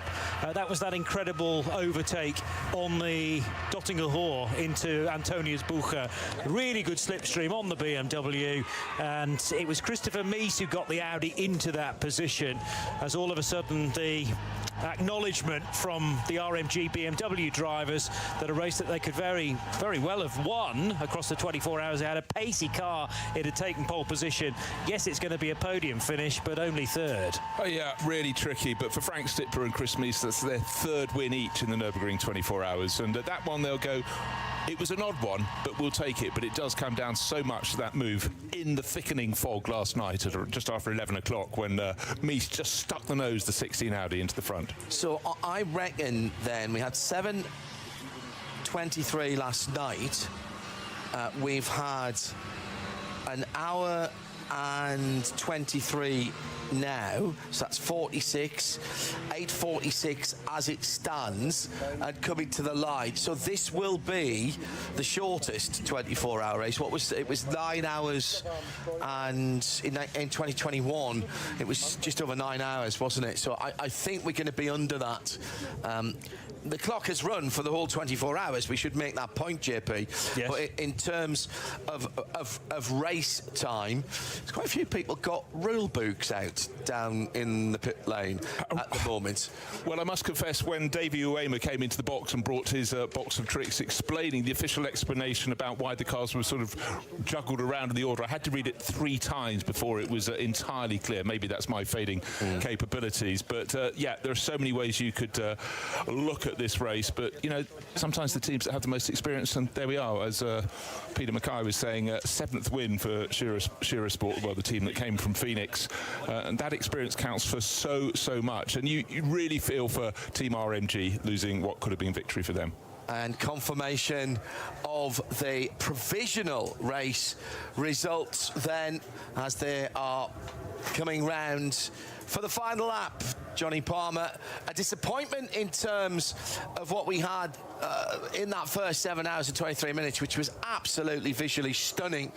But ultimately, this time we can say there will be an asterisk next to this one, because it's only going to be a little over 8 hours. It'll be under 9 hours of racing, making it, as we said, the shortest race. But the 4 rings of Audi are back on top of the pile. They are, and equaling the record that almost felt unstoppable at one point from Porsche. 59 laps we managed to complete in 2021. We're only going to get to 5-0 in 2024. So yes, the time is rapidly different, but also 9 fewer laps in total will be the new shortest record. That means of the last 4 races, the first broke the record, and then 3 races on we've gone even shorter, but it's for the same reasons, and the fog can so often be so vicious around here, so unforgiving, if you like, but not to Audi. And I noticed that the majority of the teams reading the rule books weren't on the Audi Pratt perch, because they're making sure that everything has been done correctly. Frustrating for the BMW guys as well, because had they not needed to pit at the time that they did last night, well, they were still owed us a pit stop, I suppose, but they were on course for, I think, you know, well rewarded for a 2nd place finish, quite possibly the win, but it's now going to be the 3rd step of the podium. And I think massive frustration for the fans as well. Obviously they want to see the cars racing, but more than that, that battle at the front of the field was truly exquisite. And I think with each year we get a higher calibre of racer performing here. We'll run through the class winners as well for you in a moment. The tradition is that people begin to drift away here at round about lunchtime, so the loss of the early morning, the dawn of the early morning running is actually the biggest disappointment for the fans. We quite often, as we're watching the final few laps, the campsites have cleared off beautifully tidily, by the way, it has to be said. There's never any debris or rubbish left around. So those early morning laps would be the ones that the spectators missed out on. So in the AT2 class, It's the 320. That's the Schmudor Porsche 911 GT3 Cup car. In AT3, the 50 VW Golf Club Sport 24 hours. That was the Christopherson car as well in that one, so that's taking the victory in M240i. It's the 650. The Stahlschmidt Deisler, the 240i Racing Cup 2, is the number 103. Actually, let me do those on the screen because I can give the team their just rewards as well for that, which is seems only fair as we go through them. Team Zorg Vet Rennsport taking the Cup 3 category. SP11 is Door Motorsport, and the Crossbow Black Falcon win Cup 2, 20th position overall for that. SRS Rennsport in Cup 3, as we mentioned. FK Performance Motorsport have taken SP10. Czerny Motorsport, Peter Kate and his Racing Hell sponsored car takes SP80 with his illustrious teammates. That's another class victory and another finish for Peter Kate. Keeps his record going. TCR goes to the 831 Elantra. Their teammates, the 830, led for a long time. That's the guys that came from overseas to do that. And Brian Morris drafted into that car. Robert Wiggins will be watching on somewhere. Robert, we're sorry you couldn't make it here. I'm sure you'll still have a moment of celebration for your teammates. Max Kreisler Racing for the AT3 category, winning 44th position. The Four Masters GmbH pretty much led the whole way in the 320.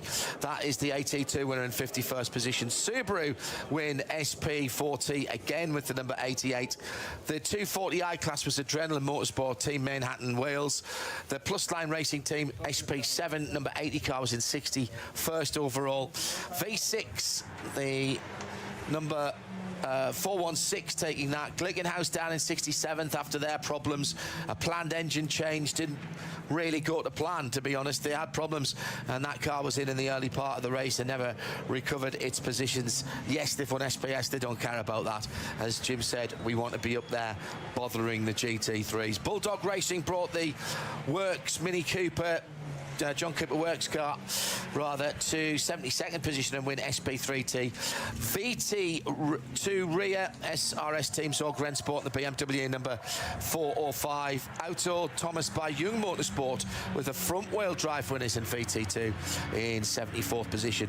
And completing a 1, 2, 3, 4, 5 winners in a line from 72nd to 75th. Adrenaline Motorsport Team Manhattan win in their 444 car. The V4 was won by the number 711. Keevan Sports and Racing did get a class win with one of their group of cars they brought. It was the 599 in 91st position, and it brought home the VT3 trophy. Hoffer Racing in the 207 BMW win in SP6 in 96, and the 152 wins SP4. 275 taking SP3. More than halfway round the final lap here at the Nürburgring for the ADAC Ravenel 24 hours of the Nürburgring for 2024. And it's a patient wait, isn't it, for Christopher Mies and for Frank Stippler, who's already been embracing a number of people. Can't quite believe it, but all that hard work that he put in, particularly when he was at the wheel of the car, not just in support of his fellow drivers, but he was getting stuck in, heading down towards Schwedenkreuz and Arenberg on several occasions in the darkness. Dennis Marshall in that number 16 car as well, but Ricardo Feller put in for what might have been just the next stint. It's turned out, though, that he has been in from the restart all the way through to this early finish. We are now inside the final planned racing hour, by the way, 1500 hours, 1 minute past 3, so 58 minutes and 45 seconds to go until the expected finish of 4 o'clock. But this has now been billed as the final tour because the fog is refusing to lift on the Grand Prix Strecke. Laurence Vantour looking pretty downbeat, and he was amongst the Manthey crew, peering through those very large textbooks which included the regulations, just to make sure that everything was being done literally by the book. But in this situation, Grello and all their fans here this weekend will have to be happy with a second place finish. But more frustratingly for them, they're not going to be the team with the most wins any longer, because Phoenix and now Share a Sport PHX will equal them on 7. In that very long final sector now, as the cars emerge out of the Stefan Bellof S and towards Schwabenschwanz. Audi leads Porsche, and BMW will make it a third different manufacturer on this year's podium.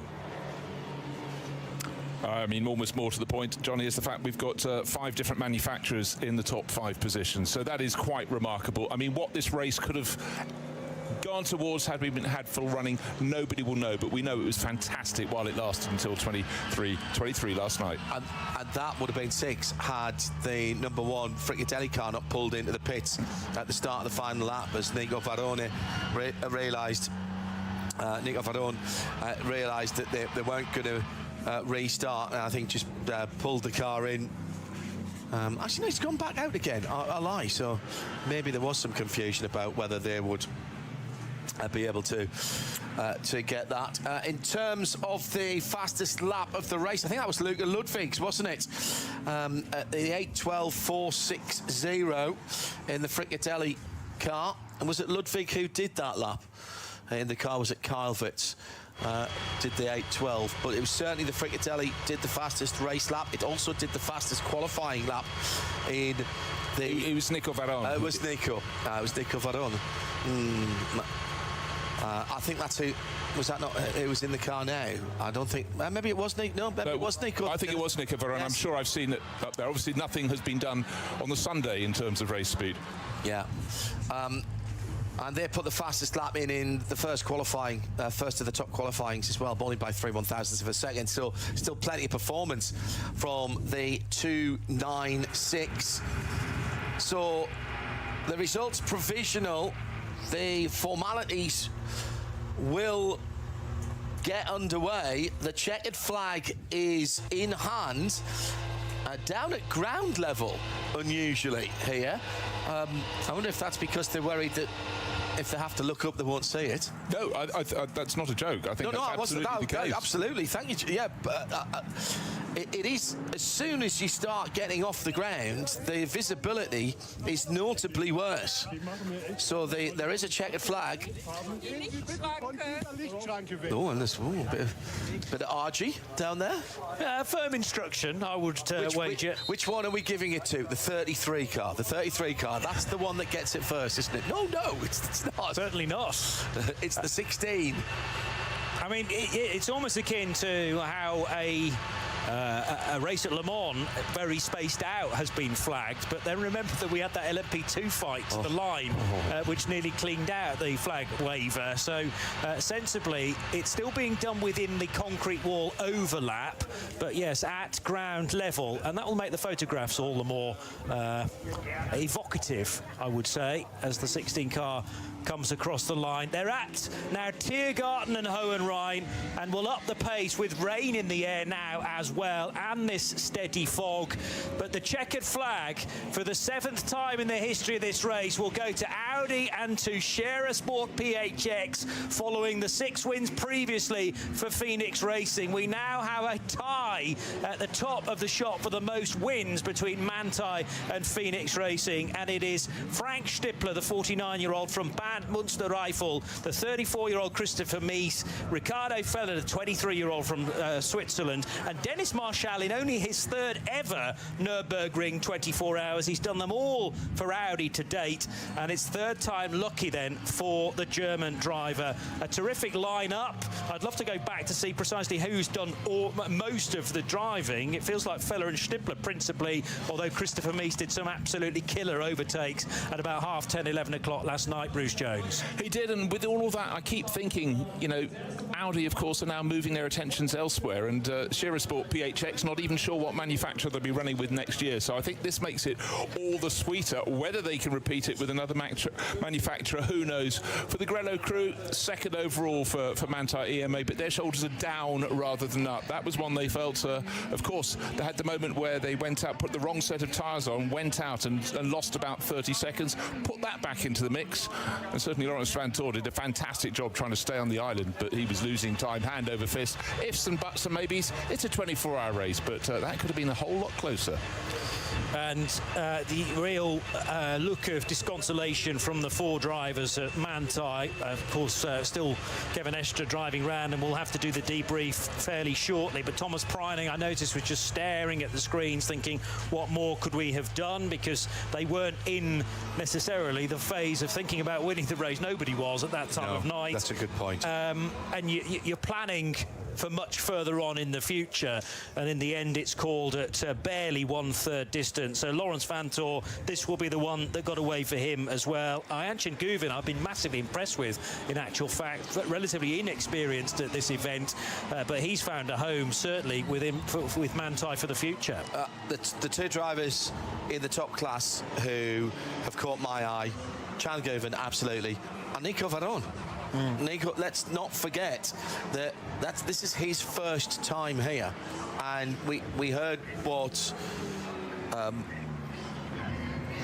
our drivers were telling us earlier on. Alex Brundle wasn't it, who said you need to know this place. You can learn the car, but you need to know this place, and every time you drive you find something different. This is it's bittersweet for Audi, isn't it, this? Because Audi and Audi Sport becoming slightly less prominent for the four rings, and perhaps with slightly less resources being thrown at it, Bruce, and yet Chris Ranke and the rest of the team, who are still there for Audi Sport Customer Racing, still supporting their customers around the world, big in Asia, big here in Europe, and still winning the big races, but they and AMG can't get in the World Championship.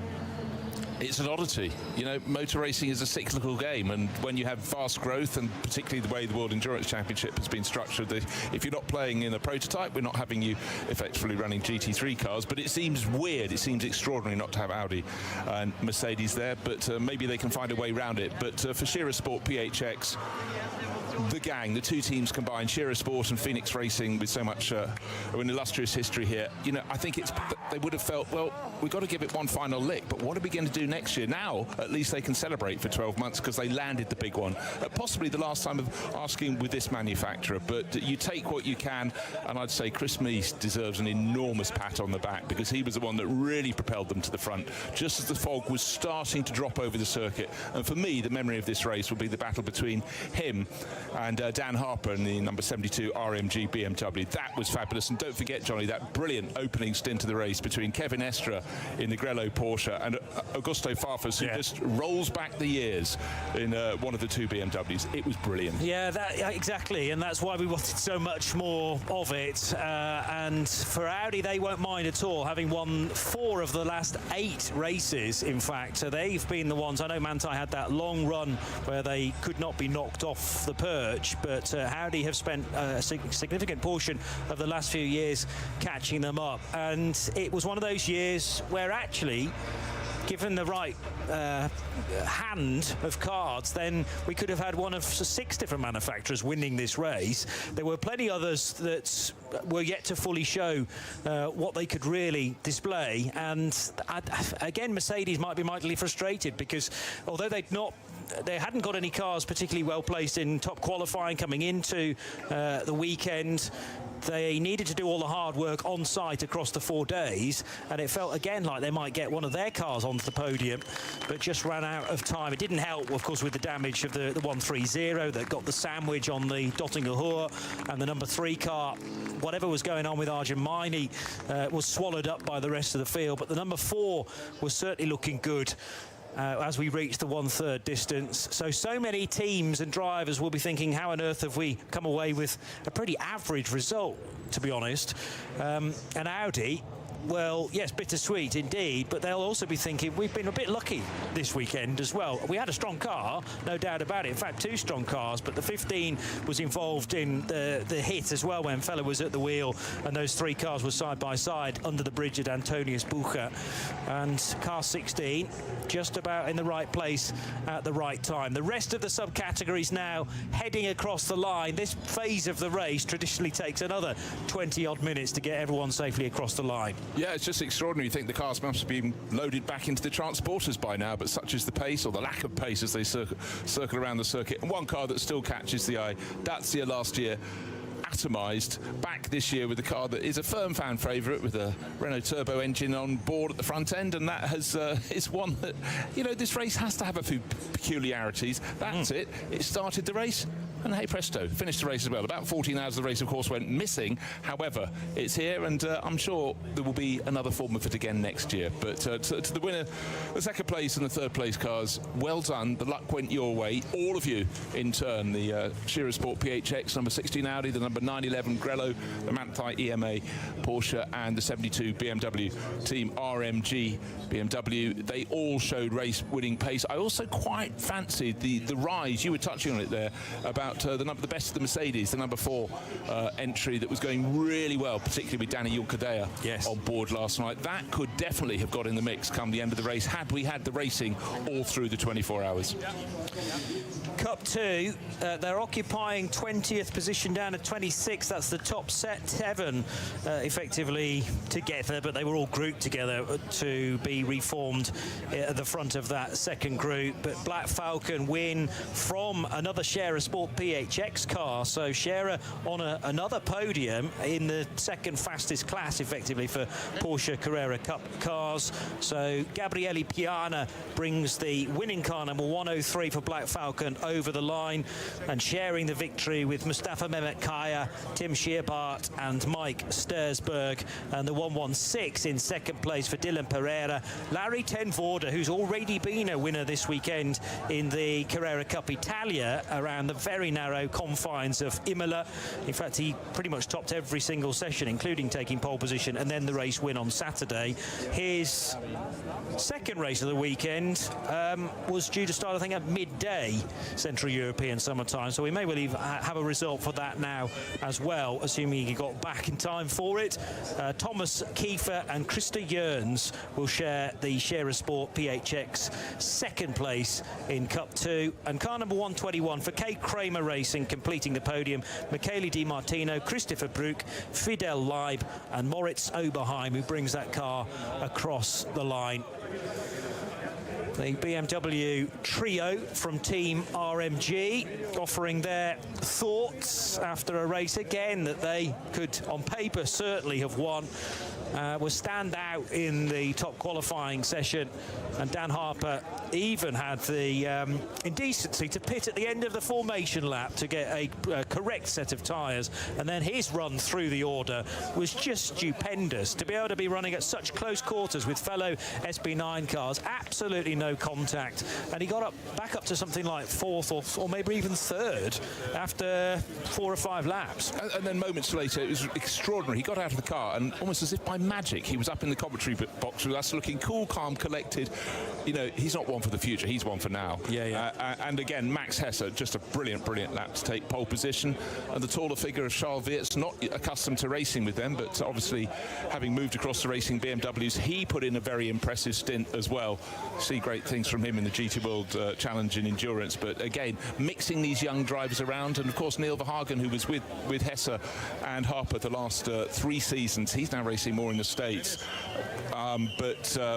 It was, you know, it's a question of what could have been for them. Their car looked good, the conditions changed, they were good in the half wet, the half dry, but you know, the fog came down and the fog never lifted. That was quite extraordinary, and here we are, 4 o'clock in the afternoon. No, not 4 o'clock in the afternoon, where are we? We're getting towards it. It's 3:15. The fog has actually, John was right, about 10 minutes ago it did brighten up a bit. We can see the pit building, but that's no big claim because we're only on the other side of the track, but further around the upper area it is still misty.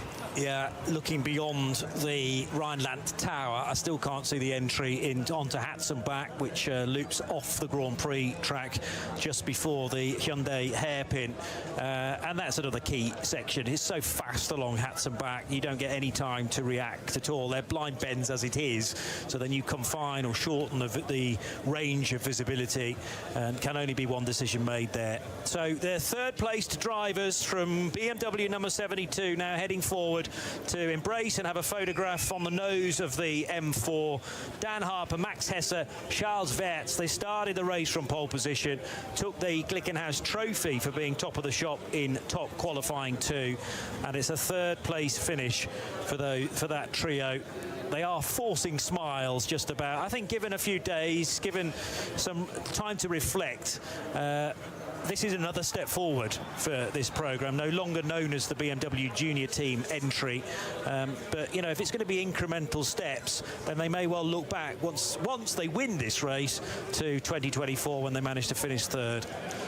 Yeah, I mean, I think BMW, with its lengthy history of having a BMW junior team, they really do support the ones they like. And Charles Weerts maybe is edging his way in there. Actually, a rare occasion for him not running for the family team, Team WRT, which his father Yves Weerts formed long ago with Vincent Voss. But of course, they're running in other things too, called the World Endurance Championship. You probably fancy a crack at that as well, at both levels. Yeah, two levels there. Yeah, absolutely right.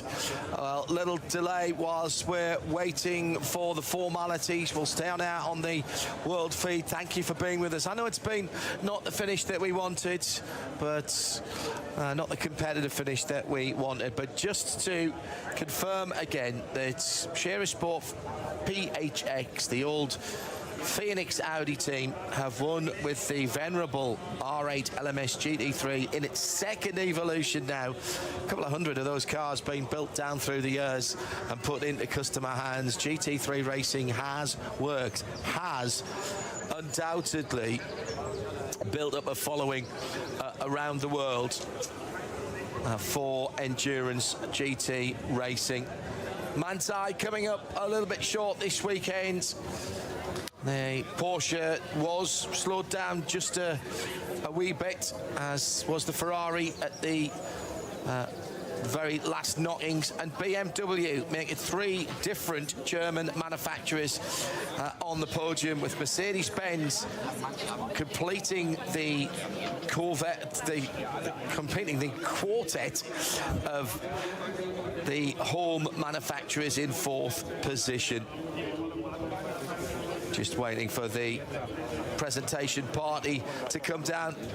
Hope you've enjoyed it. Our very great thanks to all of our camera operators, technical staff, to David and his team as well, who've once again made our job very, very easy indeed. Our 2 technicians 2 doors down from us, Jakob and Marcus, who've been absolutely brilliant. They've had to stay up as well, of course. And of course to the marshals and the officials and everyone here at the Nürburgring. Our London technical team, Tim, Hugh and Rob, and Kerry, of course, and the responsible adult who has been everywhere this weekend.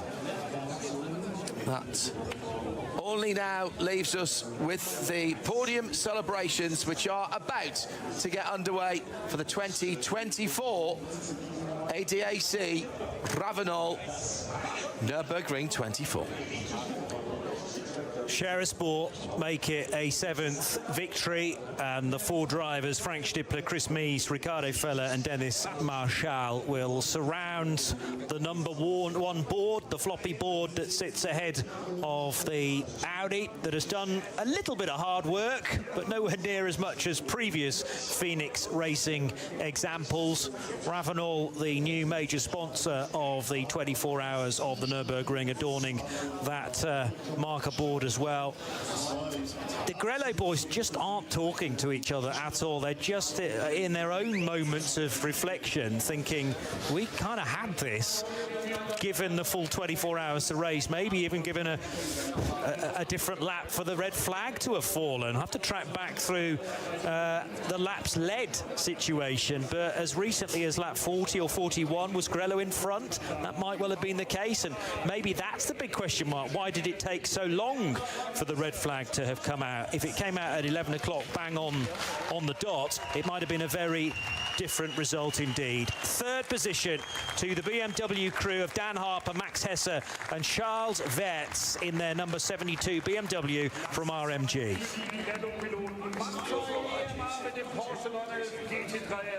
Laurens Fantor, Thomas Breining, Kevin Estre und Ayachan gewinnen.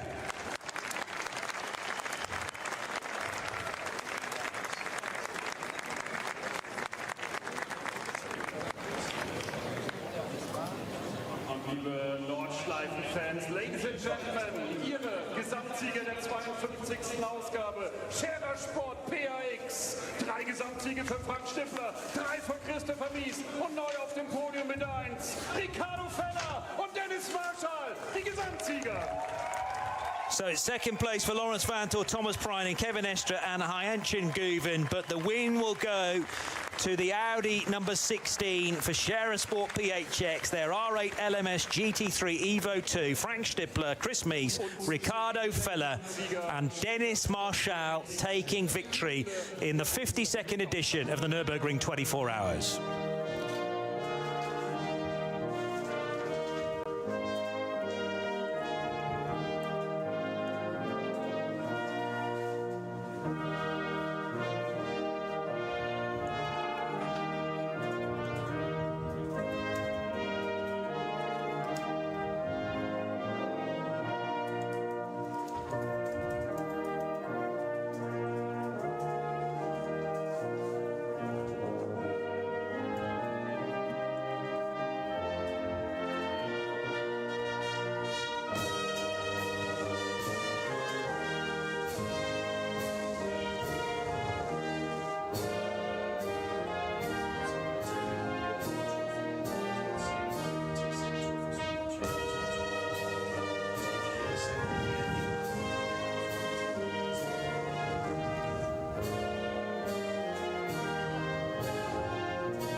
It's a 7th overall N24 victory for Audi.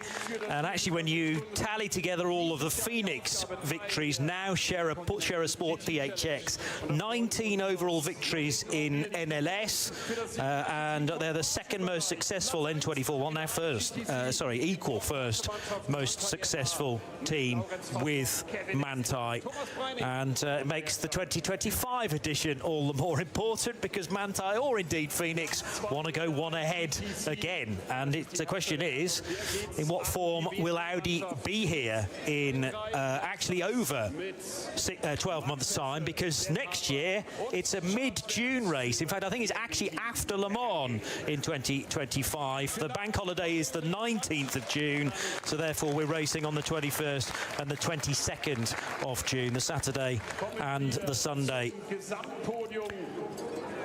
So the overall podium, there will be a trophy for the one-off race itself, but now this race is part of the Intercontinental GT Challenge, so there's also a separate podium to be awarded for that as well. I hope they've got some space in their luggage, is all I can say, Bruce. Large trophies, there'll be plenty of celebration, but I just, one thing that really stood out for me, Ricardo Feller must be thinking, I'm a lucky person. I had that moment coming down where 4 of us were abreast down Nottingham. 3 of them clashed and car pitched backwards. His carried on. The car in the middle, which was the number 130 Mercedes, got high in the air. But also, he got through that. But he always had a spare car to go into. Yeah. He was one of several works drivers in 2. So Ricardo Feller, the other one actually fell as early as the first lap when he got a screw through its tyre, was always on the back foot. But Ricardo drove brilliantly, but, you know, double your chances.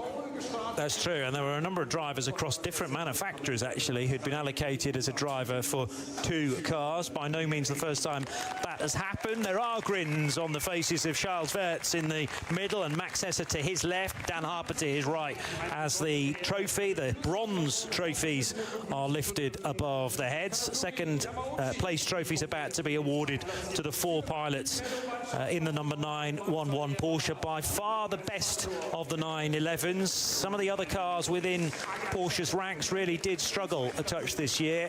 Although I noticed that the Pirelli shod 54 Dynamic Motorsport Porsche has finished in 7th place, well ahead of actually just in behind the first of the Falcon cars. So they actually got separated quite considerably. That's because the 44 car pitted fairly late on, maybe to roll the dice, and dropped to 11th position. Falcon do get one of their cars into the top 6 behind the Lamborghini, which ends up finishing 5th from Red Bull Team Abt. Just a little rather random thought as the podium ceremony continues. Trophies presented by people involved with the Gran Turismo game. I wonder if they'll have a full fog setting for future generations of that for drivers at home and all around the world to experience the full Nürburgring entertainment in the darkness and fog. Or we can offer even daylight and fog. It might be a future challenge mode. Start your race with 5 formation laps, so that at least kills an hour and a half before you can even start to go racing. Sadly, there wasn't any green flag running to be done the other side of that, but thank you for everybody who did stay patient in the faint hope that it might happen. So the very smart looking 2024 52nd edition Nürburgring 24-hour trophies are now being lifted by the 4 winning drivers of Frank Stippler, Chris Mies, Ricardo Feller and Dennis Marshall, equaling Grello and equaling Mantai's record. We now have Audi and Porsche on the same amount of wins, and BMW and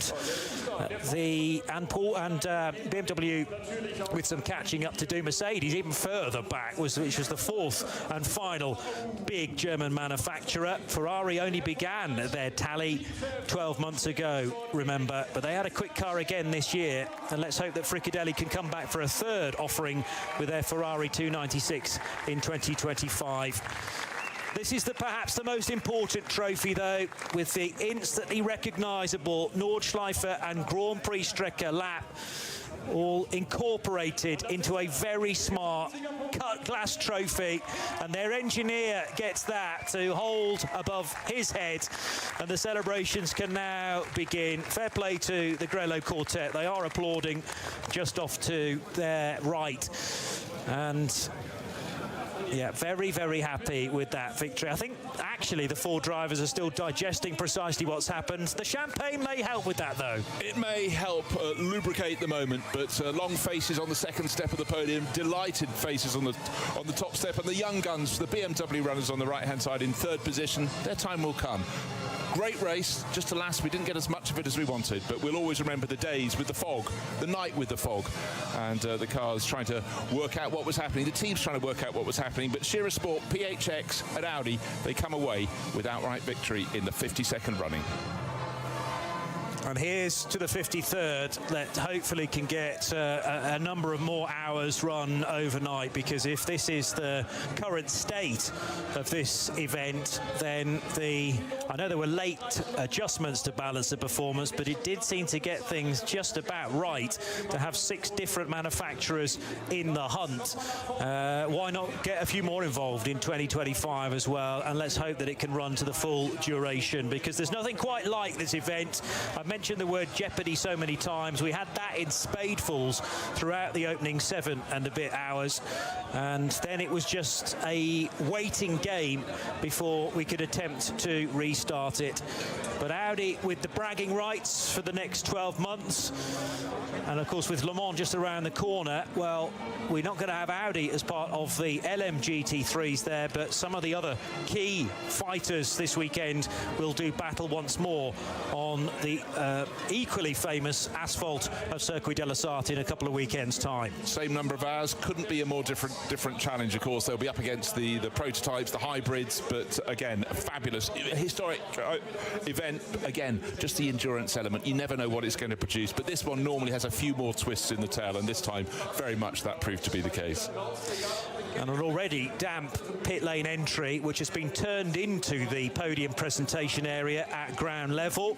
Now those trophies that had been polished for a number of hours have been rinsed with champagne. And they're looking above to the elevated part of the champagne. Oh, that's to get a group shot, I noticed, yeah, peering down to all of the drivers that featured on the overall podium. Some fairly lucid conversation being had. Interestingly, this is perhaps one of the rare occasions where teams from, or drivers from arch rivals of manufacturers can have a bit of a catch-up as to where their car was strong and where it struggled, perhaps, through the very, very tricky weather conditions.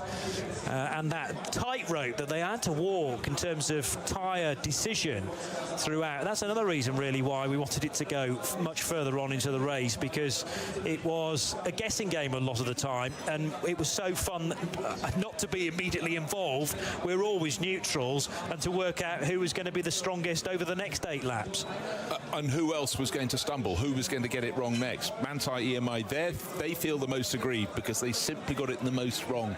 Dan Harper and Team RMG were able to redress the balance after getting their starting tyre wrong. Dan Harper had to peel in right at the end of the formation lap and put dry weather tyres on. But in the regular running of the race, when everything was up to speed and going very well indeed, Manthey EMA went for slicks. They will be kicking themselves, but you don't need one meteorologist per team here. The very top teams need many more because the weather comes in fast, or could just simply go right past, and they guessed and they just got it slightly wrong. They will have a little meeting during the week and think about it. But the pace was there in the car. And again, let's just go back to the fact we had so many different manufacturers involved at the very sharp end of the field. See that as a success. Stand back a little further. Look at the quality of the cars presented in each of the classes, whether it's Cup 2, Cup 3, SP10. They're getting stronger with every single year. So we've got great things to look forward to in 2025 when we come back for the 53rd running. But right here, right now, Shearer Sport PHX, Frank Stippler, Christopher Meese, they've both now got 3 wins here. Ricardo Feller and Dennis Marshall have broken their ducks. They took victory in car number 16. The victory margin somewhat academic because it finished under the safety car, but Porsche just missing out in the Vanthoor, Preining, Estra and Guven Grello car. Harper, Hesse, Wertz in their BMW. Mercedes finished 4th for Lucas Stoltz, Maxi Goertz, Danny Juncadea and Arjun Maini.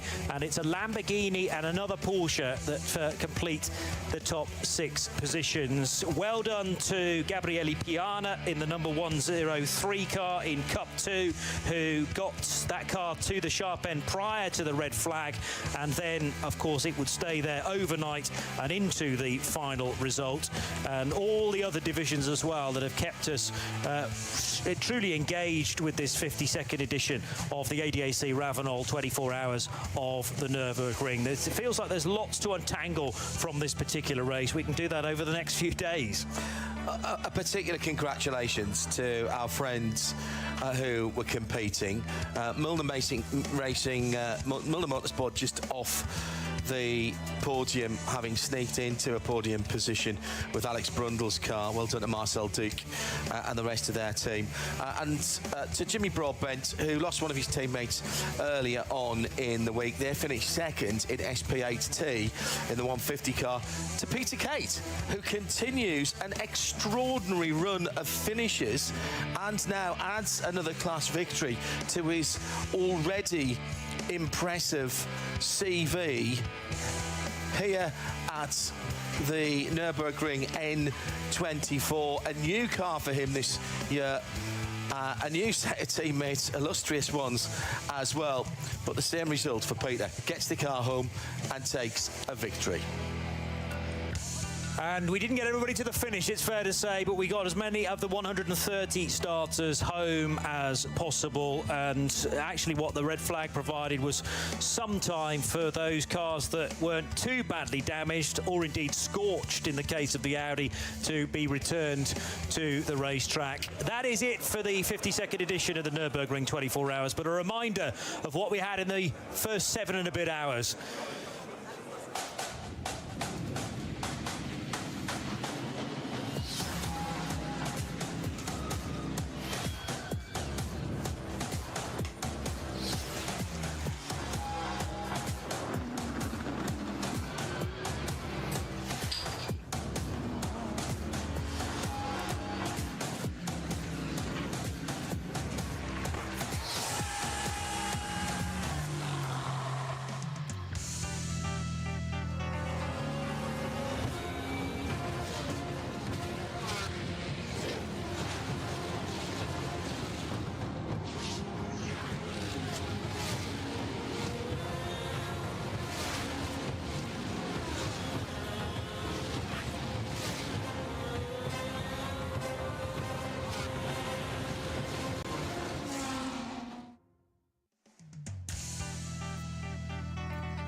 52nd edition of the Nürburgring 24 Hours got underway then at 4 o'clock on Saturday afternoon. BMW during top qualifying 1 and 2 had got the number 72 M-Power RMG car to pole position, but almost trying to beat the lead car into pit lane was Dan Harper in the 72, realising he was on completely the wrong set of tyres for the majority of the Nordschleife lap, so would give up pole, and that would have this bizarre look to the Grello car being alone on the front row, but immediately filling that gap, Augusto Farfus in the Rover Racing BMW. He couldn't quite outbrake Kevin Estre enough to take the race lead, but Maro Engel right around the outside, a very brave overtake to force his 6.2 litre V8 Mercedes into second position, and the Lamborghini and BMW would be left in the background to squabble over third and fourth positions. And this would be how the opening hour would pan out between Augusto Farfus and Kevin Estre, and virtually with every corner, Bruce Jones, of the Grand Prix lap, we didn't quite know who's going to be leading around the next corner. Yeah, classic one-lap sprint. 23 hours and 50 minutes to follow, but it was absolutely brilliant. And then it got a little too tight. We had 4 of the SP9 front runners side by side along the Dottinger Her, and unfortunately the outcome of that was one car hit another, and the car that went spinning was Vincent Kolb, who ended up round the corner, round this super fast kink, facing the oncoming traffic. How he must have not had a breath in his lungs. Horrible moment for Sheldon van der Linde, who had a really quick 99 BMW of Rover Racing this year, but getting tagged from the rear, that spat him into another BMW, which then barrel rolled spectacularly in mid-air on the approach to Adenauer Force. We have to watch that replay a number of times to realise the extent of the damage to the lower class car. And then Porsche versus BMW, the slipstream working a treat down the